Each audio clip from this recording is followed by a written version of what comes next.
तो जवाहरलाल नेहरू और अयूब खान के बीच में 1960 में साइन हुआ था, ठीक है, इंडस वाटर समझौता है। ये बहुत इंपॉर्टेंट है, वर्ल्ड बैंक ने मीडिएट किया था। ये समझौता किसने करवाया था? वर्ल्ड बैंक ने। और ये जो लॉ है इतना स्ट्रिक्ट है कि अगर किसी विमेन ने अपने हस्बैंड पे ऐसे कंप्लेन कर दिया तो उसके जो इन लॉज होते हैं, आप देखोगे ऐसे बहुत सारे केसेस आपको मिलेंगे कि पूरी की पूरी फैमिली जेल में है, ठीक है, फिर कंपनसेशन दो। तो इसका अपने सेल्फ इंटरेस्ट को पूरा करने के लिए बहुत सारी महिलाओं ने गलत इस्तेमाल भी किया है। ये कोर्ट की टिप्पणी है। फिलीपींस पहला कंट्री बना है जिसने कि इंडिया से ब्रह्मोस खरीदा है। अभी और कंट्री से बात चल रही है। वियतनाम ने भी काफ़ी डिफेंस इक्विपमेंट्स खरीदे हैं, और भी कंट्री से बात चल रही है। इंडोनेशिया से बात चल रही है ब्रह्मोस के लिए, इंडोनेशिया भी खरीदने वाला है। ये लोग किसके लिए ब्रह्मोस खरीद रहे हैं? छोटे छोटे से देश हैं, बेसिकली चाइना को काउंटर करने के लिए। प्रीलिम्स पास करना आपका मकसद नहीं होना चाहिए। प्रीलिम्स पास करके भी क्या करोगे अगर मेंस में आंसर नहीं लिख पाओगे तो जो बेसिक चीज़ें हैं ना, जो पॉलिटिकल जार्गन्स होते हैं, कुछ ऐसे शब्दावली होती है, एक फिक्स स्टेटमेंट्स होते हैं जो आप किसी भी साल मेंस में लिख सकते हो। तो ऐसे 50-100 स्टेटमेंट्स आपके पास होने चाहिए। Hello everyone, you all are welcome at the online platform of Arhat IAS. Arhat IAS के इस ऑनलाइन प्लेटफॉर्म पे सभी अभ्यर्थियों का स्वागत है। आज हम डिस्कस करेंगे सेशन 3 हमारे एमसीक्यू संग्रह कोर्स का। सेशन 3, वीडियो 3 और lecture 3, what ever you call it. इससे पहले हम एक इंट्रो सेशन जिसमें कि ब्रीफ इंट्रोडक्शन किया था, और 2 और सेशन लेक्चर 1 और लेक्चर 2 कर चुके हैं। तो जो हमारे स्टार्टिंग के 2 लेक्चर्स थे उसमें ज़्यादातर डिफेंस से रिलेटेड इश्यूज़ को हमने डिस्कस किया था, उन्हें टैकल किया था, और उसमें से भी मैक्सिमम जो थे जून और जुलाई मंथ के थे। तो आज का जो हमारा सेशन है, थर्ड सेशन, इसमें आप देखेंगे कि काफ़ी सारे क्वेश्चंस बिहार स्पेशल के, बिहार स्पेसिफिक के निकल के आएंगे। तो इसी के थ्रू बिहार स्पेसिफिक आप डिस्कस कर सकते हैं, कवर कर सकते हैं। और एक चीज़ और मैं और बता दूं आपको कि I have got a repository, और बहुत सारे आर्टिकल्स हैं regarding the Bihar specific news जो लास्ट 12 मंथ्स के हैं, जो कि हमने कवर कर रखा है। तो I will give my best कि मैं 2 या 3 वीडियोस में बिहार स्पेसिफिक की अलग से एक प्लेलिस्ट बना के यूट्यूब पर डाल दूं कि आप 2-3 घंटे में पूरा जो साल भर का बिहार स्पेसिफिक है फास्ट फॉरवर्ड मोड में कर सकें। बिहार स्पेसिफिक से भी क्वेश्चंस आ जाते हैं, ठीक ठाक से क्वेश्चन। तो हम स्टार्ट करते हैं। लास्ट सेशन में हमने कहाँ तक कवर किया था? We had discussed, first session में हमने किया था 1 to 50, देन सेकंड सेशन में हमने किया था 51 to 100। Today we will be discussing 101 to 150। इसी तरीके से जाएगा। ओके, तो स्टार्ट करते हैं फर्स्ट क्वेश्चन से। What is our first question? The Shongtong Karcham hydroelectric project is located on which river? कहीं कहीं इसको सिर्फ करचम हाइड्रो इलेक्ट्रिक प्रोजेक्ट भी कहा जाता है। करचम जल विद्युत परियोजना किस नदी पर स्थित है? तो ये सतलज पे है, ठीक है। सतलज की बेसिक डिटेल्स देखेंगे, कहाँ पर है ये, इसका लोकेशन क्या है? हिमाचल प्रदेश में है, सतलज रिवर के ऊपर है। एक तो सतलज की बेसिक डिटेल्स देखेंगे, किसका ट्रिब्यूटरी है, किस डायरेक्शन में फ्लो होता है, उसका ड्रेनेज बेसिन कितने स्टेट्स को कवर करता है। अब चूंकि Sutlej is a part of Indus water treaty, और इंडस वाटर ट्रीटी क्यों न्यूज़ में है ये आपको बताने की आवश्यकता नहीं है। आप जानते हैं कि जब से ऑपरेशन सिंदूर हुआ है और हम India as a party Indus water treaty से बाहर आया है, तब से consistently Indus water treaty news में है। तो इंडस वाटर ट्रीटी के बेसिक्स हम एक बार देख लेंगे, कहाँ साइन हुआ था, कौन कौन इन्वॉल्व था, साल कौन सा था। एक बेसिक क्वेश्चन अच्छा इससे फ्रेम हो सकता है। तो इसका आंसर क्या हो जाता है? सतलज। आगे चलते हैं। सतलज रिवर के ऊपर है वो तो ठीक है। किन्नौर डिस्ट्रिक्ट, किन्नौर और किस लिए फेमस है? हिमाचल प्रदेश का जो किन्नौर डिस्ट्रिक्ट है वहाँ से कीनू या संतरे आते हैं, उसके लिए फेमस है। तो यही आप ऐसे याद रखिए कि ये लोकेशन इसकी जो है ये है सतलज की। Total installed capacity is 450 megawatt, 450 megawatt इसकी है। डेवलप किसने किया है, बिल्ड किसने किया है? Himachal Pradesh power corporation limited. अब ये देखिए, see what is this? This is the drainage basin of Sutlej river. ये सतलज रिवर का ड्रेनेज बेसिन है, इतने एरिया को ड्रेन करता है। ड्रेनेज बेसिन मीन्स टू से कि इतने एरिया को। तो इसमें आपको दिख रहा होगा कौन कौन से स्टेट्स आ जाएंगे। पंजाब आ जाएगा, और कौन सा स्टेट आ जाएगा इसमें? ऑरिजिन कहाँ पर होता है? साउथ वेस्ट तिब्बत में, दक्षिण पश्चिम तिब्बत में, लेक रखास्थल के पास, ठीक है। इंडस रिवर सिस्टम में जो सारी नदियां हैं, ये कौन सी नदियां हैं? इंडस रिवर सिस्टम की नदियां हैं। तो अगर आपसे ऐसे स्ट्रेट फॉरवर्ड क्वेश्चन कभी पूछा जाता है कि which of the following is the longest river of the Indus river system, तो उसका आंसर भी सतलज ही होगा। इंडिया में सतलज रिवर देखो तिब्बत में इधर कहीं इमर्ज होता है, और इधर इमर्ज होके this is your Jhelum, Ravi, Sutlej, ये है सतलज। इधर यहाँ पे इमर्ज होता है सतलज, और इधर से इमर्ज होके इंडिया में एंटर करता है। कहाँ पर? हिमाचल प्रदेश में। ड्रेनेज कहाँ कहाँ है? हिमाचल और पंजाब में, मतलब हिमाचल में एंटर करके फिर ये पंजाब के साइड से यहाँ से पाकिस्तान की ओर चला जाता है। सी, सतलज मीट करता है किससे आगे जाके? रावी और झेलम से, और यहाँ पर ये एक नदी होके आगे बढ़ती है। ये कौन सी जगह है? दिस इज़ मिठानकोट, जो कि आप अपनी एनसीईआरटी में पढ़ते होंगे ना। This is Mithankot. ओके, और क्या है इसमें? लेंथ याद रखने की ज़रूरत नहीं है, बस इतना याद रखिएगा कि 1550 किलोमीटर इसकी जो लेंथ है सतलज की, उसमें से 529 किलोमीटर पाकिस्तान में है। ट्रिब्यूटरीज़ का एक तरीका मैं बताता हूँ। किसी भी नदी की, जैसे आप खास करके जो पेनिनसुलर रिवर सिस्टम है, गोदावरी, कावेरी, तो इनके छोटे छोटे बहुत सारे ट्रिब्यूटरीज़ होते हैं। तो कभी भी सारे ट्रिब्यूटरीज़ को मगअप करने की कोशिश मत किया करो, क्योंकि एग्ज़ाम में ऐसे जो ट्रिब्यूटरीज़ पे बेस्ड क्वेश्चन फ्रेम होते हैं ना, दो तरीका होता है। एक तो आपसे पूछ लिया जाएगा, सपोज करिए ये है ट्रिब्यूटरी यूला, एक यूला छोटी सी नदी है, तो आपसे पूछ लिया जाएगा यूला किस नदी की सहायक नदी है? यूला is a tributary of which of the following river. ऐसे क्वेश्चन के आने के चांसेस कम होते हैं। ट्रिब्यूटरी से ज़्यादा किस टाइप के क्वेश्चन आते हैं? आई टेल यू, मैं बताता हूँ आपको कैसे क्वेश्चन आते हैं। आपको 3 नदियों का नाम दे दिया जाएगा और आपसे पूछा जाएगा ये नदियाँ किस नदी की सहायक नदियाँ हैं। तो अगर 3 में से एक भी एग्जैक्टली आपको याद है तो आप आंसर तक पहुंच सकते हो। इसलिए हर बार ये ज़रूरी नहीं होता कि 7, 8, कभी कभी 10 भी होती हैं सहायक नदियाँ, तो उन सबको मगअप करना, फिर लास्ट में कंफ्यूज हो जाना, वो ज़रूरी नहीं है। इसलिए मैंने भी यहाँ पे सारे ट्रिब्यूटरीज नहीं लिखे हैं जो इम्पोर्टेंट हैं, जैसे कि स्पीति रिवर है, स्पीति वैली भी है, लाहौल स्पीति है ना हिमाचल प्रदेश में, रोपा है, तैती है, कशांग, यूला, वेंगर, रूपी, तिरंग, बास्पा, सोल्डांग। अब इतने नामों में से अगर आपको एक नाम भी याद है और ऑप्शन में वो नाम है, तो आप इजीली इस कंक्लूजन पे अराइव कर सकते हो कि this are the tributaries of Sutlej. Indus river system में एक चीज़ देखेंगे कि जो सारी नदियां हैं, कैसी नदियां हैं? ईस्ट टू वेस्ट, पूरब से पश्चिम की ओर बहने वाली ये सारी नदियां हैं। यूपीएससी ने एक बार ऐसा क्वेश्चन पूछा था कुछ साल पहले, इसलिए मैं आपको बता रहा हूँ। क्वेश्चन पुराना हो गया है तो स्टेट पीएससी भी उसको मॉडिफाई करके पूछ सकता है। इंडस रिवर सिस्टम में से ना इस तरीके के क्वेश्चन पूछ लिए जाते हैं, north to south order, north to south order. तो इसको कहीं अपने नोटबुक में लिख लेंगे, एक बार देखेंगे नॉर्थ टू साउथ ऑर्डर जो है किस तरीके से है। सबसे ऊपर तो इंडस रिवर है, उसके बाद झेलम है, फिर उसके नीचे चेनाब है, फिर उसके नीचे रावी है और उसके नीचे सतलज है। तो रावी के नीचे आप 20 को रख सकते हो, ब्यास या 20 कहिए, उसके नीचे सतलज। तो ये उत्तर से दक्षिण का जो इसका ऑर्डर है, ये एक इम्पॉर्टेंट प्रोफाइल बनता है, इसलिए इसका ध्यान रखेंगे। आगे चलते हैं।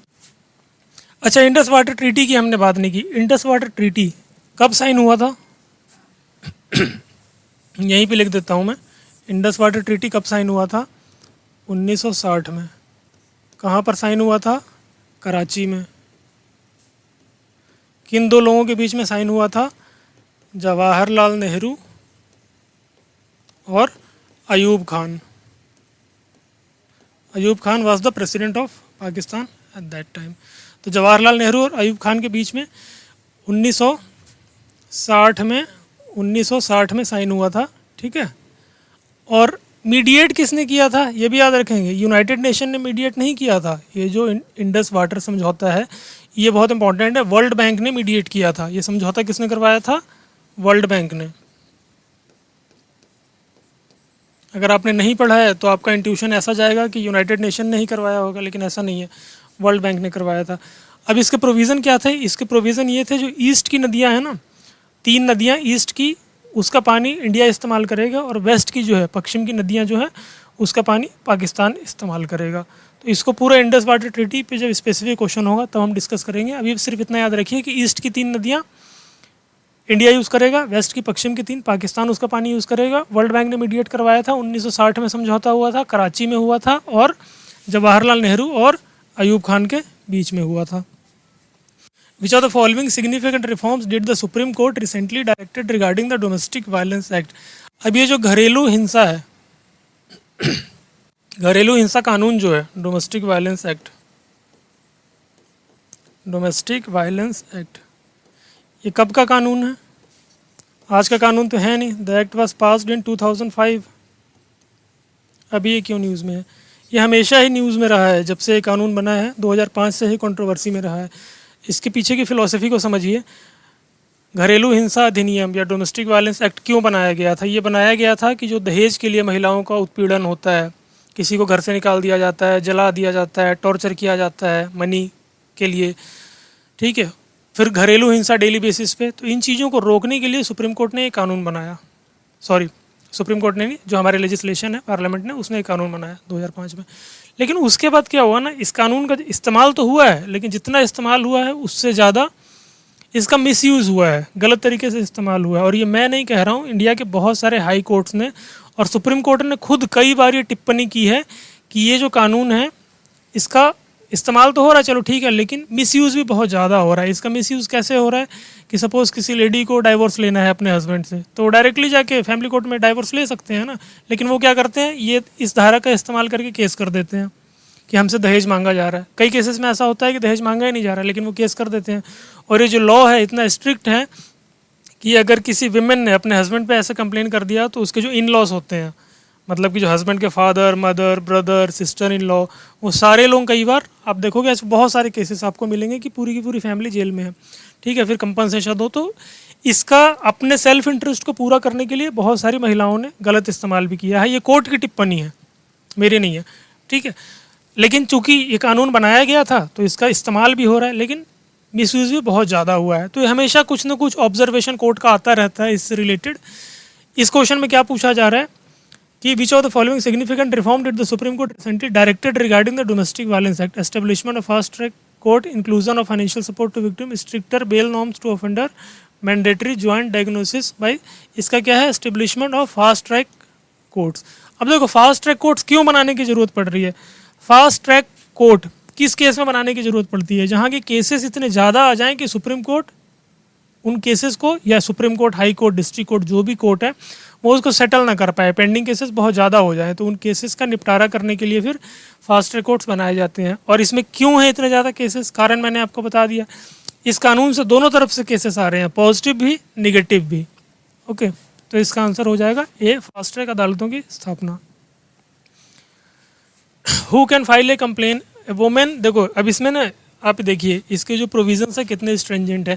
अ women who is or has been in a domestic relationship, जरूरी नहीं है कि इसमें कोई शादीशुदा महिला ही हो, कोई लिव इन रिलेशनशिप में है, वो भी इस कानून का इस्तेमाल करके उसका जो मेल पार्टनर है उस पर केस कर सकती है। लिव इन उसके फैमिली पे कर सकती है with the abuser. Covers wives, mother, sisters, daughters and live in partners, इतने लोगों को इस कानून के दायरे में रखा जाता है। हु कैन बी एक्यूज, कौन हो सकता है? एडल्ट, कोई भी वयस्क जो मेल पर्सन है वो हो सकता है। Relative of the husband, partner. The act allows, suppose करिए किसी ने किसी पे कंप्लेन किया हस्बैंड पे, तो हस्बैंड का जो ब्रदर है, उसकी सिस्टर इन लॉ है, वो सारे लोग भी इसमें इन्वॉल्व हो जाएंगे। ये बहुत सीरियस चीज़ है और ख़ास करके लड़के इस चीज़ को समझें। यहाँ पर सिर्फ relationship that has come out of the marriage उसकी बात नहीं हो रही है, आप इसको ध्यान से एक बार पढ़ लो, ठीक है ना। मैरिज एंड लिव इन, तो सपोज़ करिए मैं एक हाइपोथेटिकल सिचुएशन आपको बताता हूँ। फिर boy is in live in with some girl, और गर्ल ने उसके ऊपर इस कानून का इस्तेमाल करके केस कर दिया, तो वो जो लड़का है उसकी पूरी फैमिली भी इसके दायरे में आ जाती है। तो इस चीज़ों को बहुत सीरियसली होके समझिए, और ये भी समझिए कि हमारे देश का कानून कैसा है। इस कानून की वजह से ऐसी बात चलती है कि हमारे देश के जो कुछ कानून हैं वो एंटी मेल बहुत सारे, क्योंकि देखो महिलाओं की सुरक्षा के लिए तो बहुत सारे कानून हैं, लेकिन पुरुषों की सुरक्षा के लिए ऐसा, अगर जैसे सुप्रीम कोर्ट ने खुद बोला है कि कई बार इस कानून का मिसयूज़ हुआ है, लेकिन फिर उस मिसयूज़ से पुरुषों को बचाने के लिए कोई प्रावधान ऐसा तो कुछ है नहीं। Okay, the act allows complaints against female relatives to, ये मैंने आपको बता दिया कि जो फीमेल रिलेटिव्स हैं उनके अगेंस्ट भी कंप्लेन हो सकती है। अब घरेलू हिंसा की परिभाषा क्या होती है? फिजिकल अब्यूज़, मारपीट, sexual abuse, verbal and emotional abuse, ये इंपॉर्टेंट है। अगर एग्ज़ाम में ये आता है तो ध्यान रखेंगे कि वर्बल अब्यूज़ का मतलब आप जानते हैं, किसी को अपशब्द कह देना, गाली गलौज करना, वो भी इस कानून के दायरे में आता है। इमोशनल अब्यूज़ इकोनॉमिक अब्यूज़ भी है, कि फाइनेंशियली अब्यूज़ करना, मतलब कि उनका सोर्स ऑफ इनकम है उससे उनको रेस्ट्रिक्ट करके रखना, या फिर उनकी जो बेसिक नीड्स हैं उसकी उन ज़रूरतों का ध्यान न रखना, तो वो इकोनॉमी के भी उसमें आ जाएगा। ओके, नेक्स्ट चलते हैं। बिहार के किस शहर को जहाज निर्माण और मरम्मत सुविधाओं के साथ नदी क्रूज केंद्र के रूप में विकसित किया जा रहा है? कभी आप केरला जाओगे ना तो आपने एनसीईआरटी में पढ़ा भी होगा, केरला में बैक वाटर्स होते हैं। बैक वाटर्स, बैक वाटर्स क्या होते हैं? कई मूवीज़ वगैरह में आपने देखा भी होगा इसको। केरला में गांव के बीच से नदियों जैसी बहुत सारी बहती हैं, उसी को बैक वाटर्स कहते हैं। तो उस बैक वाटर्स में क्या बोट्स चलते हैं, नाव चलते हैं। तो वहाँ पे ज़्यादातर लोग बैक वाटर्स में एक जगह से दूसरी जगह जाने के लिए रोड का कम इस्तेमाल करते हैं, ये पानी का जो जल मार्ग है इसका ज़्यादा इस्तेमाल करते हैं। तो पटना में भी ऐसा ही कुछ होने वाला है। कुछ दिनों के बाद आप पटना में एक जगह से दूसरी जगह बोट से जा पाओगे। तो जब ये बोट्स चलेंगी कमर्शियली तौर पर, तो उनकी रिपेयरिंग वगैरह के लिए या उनको जहाँ रुकेंगी, तो एक जैसे कि रेलवे के लिए रेलवे स्टेशन होता है ना, ट्रेन वहाँ पर रुकती है, तो वैसे ही सवारियों का एक्सचेंज होता है। कुछ लोग चढ़ते हैं ट्रेन में, कुछ लोग उतरते हैं। तो इस तरीके से एक छोटे छोटे स्टेशन से बनाए जाएंगे पटना सिटी के अक्रॉस, जहाँ जहाँ से गंगा रिवर गया है। तो जेटीज बनाई जाएंगी। जेटी क्या होता है? जेटी आप वही समझ लो कि जैसे आपका अगर ऑटो चलता है तो ऑटो के लिए एक ऑटो स्टैंड होता है, तो जब बोट्स चलेगी तो बोट्स के लिए जो स्टैंड होगा वही आपका जेटी है। ओके, कहाँ पर बन रहा है? ये पटना में बन रहा है। जैसा कि मैंने बताया, आज के सेशन में बिहार स्पेसिफिक के बहुत सारे क्वेश्चंस आपको मिलेंगे। The NISAR mission is a collaboration between which two space agencies? किन दोनों के बीच में है? निसार का फुल फॉर्म से आपको समझ में आ जाएगा, नासा, इसरो,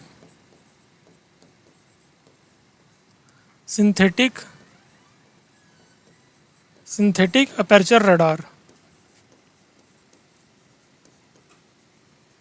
कहाँ भेज रहे हैं? लियो में, लो अर्थ ऑर्बिट में। तो ये इसरो, नासा और इसरो के बीच का कोलैबोरेशन है। इसरो स्पेस एजेंसी है अमेरिका की, सॉरी नासा स्पेस एजेंसी है अमेरिका की, और इसरो आपको पता है इंडिया की। तो इसके बाकी जो डिटेल्स हैं वो एक्सप्लेनेशन में से आप लोग ये देख लेना। ठीक है, बेसिक डिटेल्स हैं। एल बैंड और एस बैंड दोनों इसमें यूज़ होगा, ठीक है, अर्थ के ऑब्जर्वेशन के लिए और नेचुरल हैज़ार्ड्स या क्लाइमेट चेंज के लिए, और जितना क्लोजली एटमॉस्फेयर को या अर्थ को ऑब्जर्व कर सकें। अमेरिका भी है इसमें, लेकिन लॉन्च कहाँ से हुआ है? लॉन्च ये श्रीहरिकोटा अपना जो है लॉन्च स्टेशन। कैसे लॉन्च हुआ है? जीएसएलवी। किसका रॉकेट है? जीएसएलवी, इसरो का है। ठीक है, और कुछ है इसमें? आगे चलते हैं। क्वेश्चन नंबर 5 देखिए, भार्गवास्त्र की बात हो रही है, डिफेंस रिलेटेड, ये भी डिफेंस का टॉपिक है। तो ये डीआरडीओ वाला भार्गवास्त्र नहीं है, वो कुछ और चीज़ है। ये एक एंटी ड्रोन सिस्टम है, जिसे कि एक सोलर डिफेंस करके कोई कंपनी है उसने बनाया है। इसके मैं डिटेल से भी दूंगा। ये है क्या बेसिकली? एक क्वेश्चन में I have told you, first session में शायद मैंने आपको बताया था कि होता क्या है कि सपोज़ करिए कि पाकिस्तान ने हमारे ऊपर कोई मिसाइल लॉन्च किया या कोई रॉकेट लॉन्च किया, उसकी कीमत है 80,000 रुपये। उसको हवा में ही नष्ट करने के लिए, न्यूट्रलाइज करने के लिए हमने कोई रॉकेट लॉन्च किया, और हमारा पाकिस्तान है कितने का था? 80,000 रुपये का, और हमारा 4 लाख रुपये का, 5 लाख रुपये का है। तो इसमें तो हमारे डिफेंस का नुकसान है ना। हम जितने मिसाइल्स वो छोड़ता जाएगा पाकिस्तान, जितने हम नष्ट करते जाएंगे, हमारा फाइनेंशियली उतना ड्रेन होता जाएगा। तो इसके लिए ज़रूरी है कि आपके पास एयर डिफेंस सिस्टम में जो भी मिसाइल्स वगैरह आप यूज़ कर रहे हो इकोनॉमिकली सस्ते भी हों, क्योंकि जब फुल स्केल वॉर हो जाए तो कई कई दिनों तक वॉर चलेगा, तो हम एग्जॉस्ट ना हो जाएं। इसराइल के साथ एग्जैक्टली यही हो रहा है। बहुत ही सस्ते सस्ते रॉकेट्स ईरान और हमास वाले ये सब लॉन्च करते हैं, और इसराइल उनको नष्ट करता है कैसे? आयरन डोम से। और आयरन डोम की जो कीमत है वो उनके इससे कम से कम 20 टाइम्स 30 टाइम्स ज़्यादा महंगी होती है। काउंटर ड्रोन सिस्टम है, ठीक है। माइक्रो म्यूनिशंस, बहुत छोटे छोटे प्रोजेक्टाइल्स या मिसाइल्स यूज़ करता है यह Bhargavastra system. Surface to air missile है, ज़मीन से हवा में जाके मार करता है। तो ये तीनों ही सही हैं। इसके डिटेल्स देख लेंगे। किस कंपनी ने बनाया है इसको? Solar defence and aerospace limited. तो डीआरडीओ से कंफ्यूज नहीं होंगे। Okay, India's first low cost, India का पहला low cost counter drone system है। माइक्रो म्यूनिशंस, जैसा कि मैंने बताया, स्वार्म ड्रोन्स को रोकने के लिए। स्वार्म ड्रोन्स क्या होते हैं? स्वार्म ड्रोन का मतलब एक झुंड आ रहा है ड्रोन्स का, जिसमें 100 200 500 ड्रोन्स हो सकते हैं। तो उतने प्रोजेक्टाइल्स आपको लॉन्च करने पड़ेंगे ना उसको न्यूट्रलाइज करने के लिए। Multi layered air defence system का पार्ट है और सरफेस टू एयर मिसाइल है। ओके, इसे देख लेंगे। इसके हिंदी मीडियम के जो बच्चे हैं ये ज़्यादा इन चीज़ों में नहीं जाएंगे, इन डिटेल्स में नहीं जाएंगे ज़्यादा, ठीक है। सिर्फ ये याद रखेंगे, अगर बीपीएससी पूछेगा तो यही पूछेगा कि मतलब इसका क्या पर्पस क्या है। बैलिस्टिक मिसाइल है, एंटी ड्रोन सिस्टम है, ये क्या है? एयर डिफेंस सिस्टम का पार्ट है और एंटी ड्रोन सिस्टम है। आगे आइए, निम्नलिखित में से किसने गुइमारेस में $40,000 का ITF महिला टूर्नामेंट जीता है? तो इसमें कौन थे? अभी देखो ये हुआ कहाँ पर है, ये जगह है गुवाहाटी के पास, आसाम में। स्पोर्ट्स एक फेवरेट टॉपिक है बिहार का, तो ऐसी चीज़ें कवर करते चलेंगे स्पोर्ट्स वाली। तो एलिस रॉब और अंकिता राय, इन दोनों ने ही, डबल्स था, दोनों ने ही जीता है, तो both A and B. Tennis की बात हो रही है। India recently shifted its trade negotiation on critical minerals to which partner bloc. Last session में, सेकंड लेक्चर में, हमने क्रिटिकल मिनरल्स के बारे में डिटेल्स में डिस्कस किया था कि क्रिटिकल मिनरल्स क्या होते हैं और किसी देश को उनकी आवश्यकता क्यों है, क्यों चाइना का डोमिनेंस है क्रिटिकल मिनरल्स में, और कैसे चाइना ब्लैकमेल करता है दूसरे कंट्रीज़ को क्योंकि उसके पास रिसोर्सेज हैं। तो ऐसा नहीं है कि सारा का सारा क्रिटिकल मिनरल चाइना से ही आ रहा है। म्यांमार से जितना क्रिटिकल मिनरल निकलता है म्यांमार से, उसका 70% चाइना लेके चला जाता है, क्योंकि चाइना ही वहाँ पे एक्सप्लॉइट कर रहा है उनको, ठीक है, निकाल रहा है ज़मीन में से क्रिटिकल मिनरल्स को। तो इंडिया भी ऐसा कर सकता है। तो अगर दूसरी कंट्रीज़ के पास टेक्नोलॉजी नहीं है उस खनिज को निकालने की, प्रोसेस करने की, तो हम करके उसमें से कुछ शेयर लेके आ सकते हैं। तो इंडिया ने आसियान जो है, association of south east Asian Nations, तो आसियान के साथ नेगोशिएशन शिफ्ट किया है क्रिटिकल मिनरल्स के लिए। आसियान के डिटेल्स देख लेंगे। अब जैसे पिछले लेक्चर में हमने डिस्कस किया था ब्रिक्स, और ब्रिक्स को मैंने बताया था कि आप इसको मेंस में भी लिख सकते हो। तो कोई ऐसी जो कंसेप्चुअल चीज़ें हैं ना, उसको भी आप समझते चलिए। सिर्फ प्रीलिम्स पास करना, अभी मेंस का नहीं पढ़ा रहा हूँ, लेकिन सिर्फ प्रीलिम्स पास करना आपका मकसद नहीं होना चाहिए। प्रीलिम्स पास करके भी क्या करोगे अगर मेंस में आंसर नहीं लिख पाओगे तो जो बेसिक चीज़ें हैं ना, जो पॉलिटिकल जार्गन्स होते हैं, कुछ ऐसे शब्दावली होती हैं, एक फिक्स स्टेटमेंट्स होते हैं जो आप किसी भी साल मेंस में लिख सकते हो। तो ऐसे 50-100 स्टेटमेंट्स आपके पास होने चाहिए। फॉर एग्जांपल लास्ट लेक्चर में मैंने बताया था आपको कि BRICS is a example of south south cooperation, दक्षिण दक्षिण सहयोग का एक अच्छा उदाहरण है ब्रिक्स। तो इसी तरीके से आसियान क्या है, अभी हम आसियान पढ़ रहे हैं, तो ASEAN is a example of India's act east policy. Act east policy मतलब पूरब की तरफ देखो। अभी देखो ये इंडिया का ईस्ट है, ये सारे एशियन कंट्रीज़ हैं। एक ऐसा रीजन है, ये है साउथ ईस्ट एशिया, ये साउथ ईस्ट एशिया है। तो इसी के 10 देश हैं। फिर इसमें याद रखेंगे कि इंडिया मेंबर नहीं है। इंडिया क्या है, डायलॉग पार्टनर है। आसियान का मेंबर इंडिया नहीं है, India is a dialogue partner. Act east policy के पास, इसके पहले क्या था, एक्ट ईस्ट के पहले इसमें था look east, look east policy था। तो इसको चेंज करके, खास करके अभी जब मोदी की रजीम आई 2014 के बाद, इसको एक्ट ईस्ट किया गया कि अब सिर्फ उधर देखने से पूर्व की तरफ काम नहीं होगा, हमें एक्ट भी करना पड़ेगा, क्योंकि ये छोटी छोटी कंट्रीज़ है ना, ये बहुत इंपॉर्टेंट है।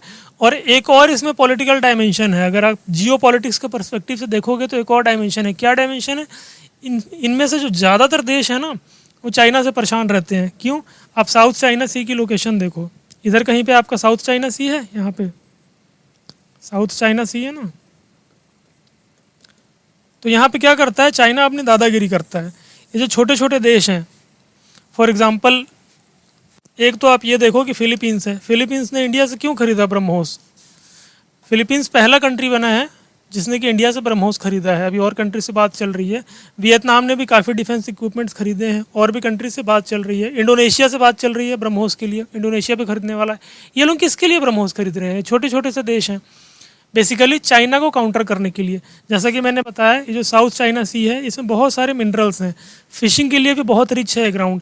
लेकिन ये छोटे कंट्रीज़ हैं, इनके पास आर्मी छोटी है, तो चाइना क्या करता है, दादागिरी करता है। इनके मछुआरे वहाँ जाते हैं तो उनको पकड़ लेता है, या इनकी मिलिट्री फायरिंग कर देती है कभी भी इनके ऊपर। तो इसलिए भी मिलिट्री के पॉइंट ऑफ व्यू से भी ये कंट्रीज चाहते हैं कि इंडिया का इनसे अच्छा सहयोग बना रहे, ताकि वो फ्यूचर में कभी ऐसी कुछ इमरजेंसी आई तो चाइना को काउंटर कर सकें। और इंडिया के लिए भी ये बहुत इंपॉर्टेंट है, क्योंकि लाओस वगैरह में तो आप देखो, आपने भी एक पढ़ा होगा ना, BBIN करके भी है एक, BBIN भी एक प्रोजेक्ट है। बांग्लादेश, भूटान, इंडिया, नेपाल। तो इंडिया क्या कोशिश कर रहा है कि बाई रोड, नॉर्थ ईस्ट से बाई रोड इधर पहुंचने की कोशिश कर रहा है इंडिया। प्रोजेक्ट ऑलरेडी चल भी रहे हैं। ऐसे किसी क्वेश्चन में आएगा ना, तो उसका मैं मैप के थ्रू आपको दिखाऊंगा कि हम कैसे यहाँ पे एक बहुत ही मैसिव कंस्ट्रक्शन प्रोजेक्ट यहाँ पे चल रहा है, जिससे कि हम लाओस, कंबोडिया तक, इधर तक हम बाई रोड पहुँच सकें। तो उससे क्या होगा, ट्रेड और ज़्यादा स्मूथ होगा। हेडक्वार्टर जकार्ता में है, ऑफिशियल लैंग्वेज इंग्लिश है। मोटो भी याद रखेंगे आसियान का। मेंबर्स बहुत इंपॉर्टेंट है, बहुत इंपॉर्टेंट है मेंबर्स। आपको इसमें देखो 10 के 10 नाम याद रहने चाहिए। जहाँ नहीं याद रखना है नाम, रेलेवेंट है एग्जाम के लिए, वहाँ मैं कैटेगोरिकली बोल देता हूँ कि सारे नाम याद रखने की ज़रूरत नहीं है। बट दिस इज समथिंग कि आपको ये 10 के 10 नाम पता होना चाहिए कि कौन कौन सी कंट्रीज़ हैं। The operation Brahma was recently launched by India to provide disaster relief in, देखो म्यांमार में आई गेस मार्च या अप्रैल में 7.7 मैग्नीट्यूड का भूकंप आया था, अर्थक्वेक आया था। तो वहाँ पे अर्थक्वेक के बाद जो बचाव कार्य के लिए राहत दल हमारी गई थी, उसी को नाम दिया गया था ऑपरेशन ब्रह्मा। कहाँ पे? म्यांमार में। आगे आइए। Who among the following recently launched a digital platform aimed at enhancing public engagement ahead of Bihar assembly election? Bihar में इलेक्शन है तो एक क्वेश्चन तो आप एक्सपेक्ट करके ही जाओ, इस बार के एग्जाम में बिहार इलेक्शन से एक क्वेश्चन तो आएगा ही आएगा। तो तेजस्वी यादव ने कुछ ऐसा कैंपेन लॉन्च किया है कि ज़्यादा से ज़्यादा लोगों को इन्वॉल्व किया जाए बिहार के इलेक्शन में। तो कंफ्यूज नहीं होना है, ओपोजिशन के हैं तो क्या कैंपेन ओपोजिशन वाले भी लॉन्च कर सकते हैं। With reference to Rudram 2 missile recently tested by India, consider the following statement. It is an air to surface missile designated to target enemy radar. ये एग्जाम में भी आ चुका है बीपीएससी में, रुद्रम 2 67 या 66 में आया था और मैं इसको पहले डिस्कस भी कर चुका हूँ। इट हैज़ बिन, अभी दोबारा से इसलिए आया क्योंकि रिसेंटली इसका टेस्ट हुआ है। It has been developed by DRDO, ठीक है। It is a subsonic cruise missile, ये गलत है, ये गलत हो जाएगा, ठीक है। सबसोनिक तो नहीं होना चाहिए, सुपरसोनिक होगा। सबसोनिक की स्पीड तो बहुत कम हो जाती है। तो 1 और 2 सही है, ये गलत है, तो इसका आंसर 1 और 2 हो जाएगा। अब मैं ये पहले बता चुका हूँ आपको कि पहले तो इसकी रेंज देख लीजिए। रेंज क्या है? 300 टू 350 किलोमीटर्स है। ये मैंने मैप के थ्रू आपको मतलब ऐसे एक्सप्लेन करके समझाया भी था। इसका काम क्या होता है रुद्रम 2 का? जहाँ पे दुश्मन के रडार हैं उनको ट्रेस करना और रडार के ऊपर गिर के ब्लास्ट हो जाना, रडार को नष्ट कर देना। अब रडार ही नष्ट हो गया तो उसे पता नहीं चलेगा कि इंडिया के फाइटर प्लेन कहाँ से आ रहे हैं, ठीक है। ये हो गया सबसोनिक, इसको समझ लीजिए। सबसोनिक, सुपरसोनिक सिंपल है, ज़्यादा दिमाग नहीं लगाना है इसमें, और हाइपरसोनिक। सबसोनिक क्या होता है? जहाँ पे कि उस मिसाइल की स्पीड है ना लेस देन 1 मैक है, less than 1 Mac, MACH। Mac क्या होता है? लेस देन 1 मैक होता है ध्वनि की जो रफ्तार होती है, speed of sound. Less than 1 mach मतलब स्पीड ऑफ साउंड से कम है तो उसको सबसोनिक बोलेंगे। तो इतना कम तो होगा नहीं इसका, ठीक है, नहीं तो आसानी से उसको रोक लिया जाएगा। सुपरसोनिक क्या होता है? 1 से 5 मैक, 1 से 5 मैक। तो इसमें बहुत सारे एग्जांपल्स आ जाएंगे आपका सुपरसोनिक मिसाइल में। अस्त्रा आ जाएगा, रुद्रम आ जाएगा, ब्रह्मोस है, ब्रह्मोस की स्पीड 3.5 मैक है। हाइपरसोनिक जिसकी स्पीड की 5 मैक से ज़्यादा हो, इसको याद रखेंगे, मोर देन 5 मैक। 1 मैक से कम है तो सबसोनिक, 1 से 5 मैक के बीच में है सुपरसोनिक, और 5 मैक से ज़्यादा है तो हाइपरसोनिक। हाइपरसोनिक मिसाइल अभी हमारे पास है नहीं है, K6 डेवलप हो रहा है, बोल रहे हैं कि K6 जो होगा हाइपरसोनिक होगा। ओके, रशिया के पास है किंजल और एक और मिसाइल है। अमेरिका भी क्लेम करता है कि उसके पास भी हाइपरसोनिक मिसाइल है, चाइना भी क्लेम कर सकता है, लेकिन वॉर टेस्टेड जो है अभी रशिया के पास ही है, और इंडिया K6 लॉन्च करने वाला है जो कि हाइपरसोनिक होगा। ये चीज़ें रिपीट हो रही है, मैं पहले बता चुका हूँ। आगे चलिए। Which of the following is not one of the 7 big cat species included within the IBCAS, international big cat alliance. इसका मतलब क्या है? इंटरनेशनल बिग कैट अलायंस, बड़ी बिल्लियों का अलायंस। एक प्रोजेक्ट टाइगर कब लॉन्च हुआ था? लास्ट टेस्ट में, ये लास्ट डिस्कशन में हमने डिस्कस किया था प्रोजेक्ट एलिफेंट। प्रोजेक्ट एलिफेंट कब हुआ था? देखो पूरे सेशन में ना एक चीज़ में 8-8 बार 10-10 बार आपको रिपीट कर दूंगा, क्योंकि जो चीज़ें कनेक्टेड होती हैं ना मैं उसे रिकॉल करना पसंद करता हूँ। अभी हम प्रोजेक्ट एलिफेंट डिस्कस कर रहे हैं यहाँ पे, तो प्रोजेक्ट टाइगर डिस्कस कर रहे हैं, तो प्रोजेक्ट एलिफेंट भी डिस्कस कर लें। लास्ट सेशन में ही किया था, 1922 में लॉन्च हुआ था एलिफेंट्स के लिए। इसके ऊपर आपका एक क्वेश्चन था, सेकंड लेक्चर में आप देखना। चलो अभी बात कर लेते हैं प्रोजेक्ट टाइगर की। प्रोजेक्ट टाइगर कब लॉन्च हुआ था? प्रोजेक्ट टाइगर लॉन्च हुआ था 2023 में, बोल रहे हैं कि 50 साल हो गया, तो कब लॉन्च हुआ होगा? 1973 में। 1973 में प्रोजेक्ट टाइगर लॉन्च हुआ था। 2023 में इसके 50 साल पूरे हुए। इसी मौके पे प्रधानमंत्री नरेंद्र मोदी ने लॉन्च किया इंटरनेशनल बिग कैट अलायंस। ये बहुत इंपॉर्टेंट है, इसका आंसर तो आप देख लो, लाइंस नहीं है, ये तीनों हैं। इसमें आपसे पूछा जा रहा है कौन सा नहीं है। अब ये होता क्या है?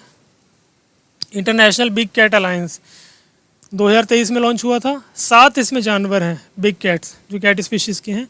ये सातों जानवर हैं, देख लेंगे एक बार, इंपॉर्टेंट है। टाइगर इंडिया में पाया जाता है, लायन पाया जाता है। इंडिया में कौन सा लायन पाया जाता है?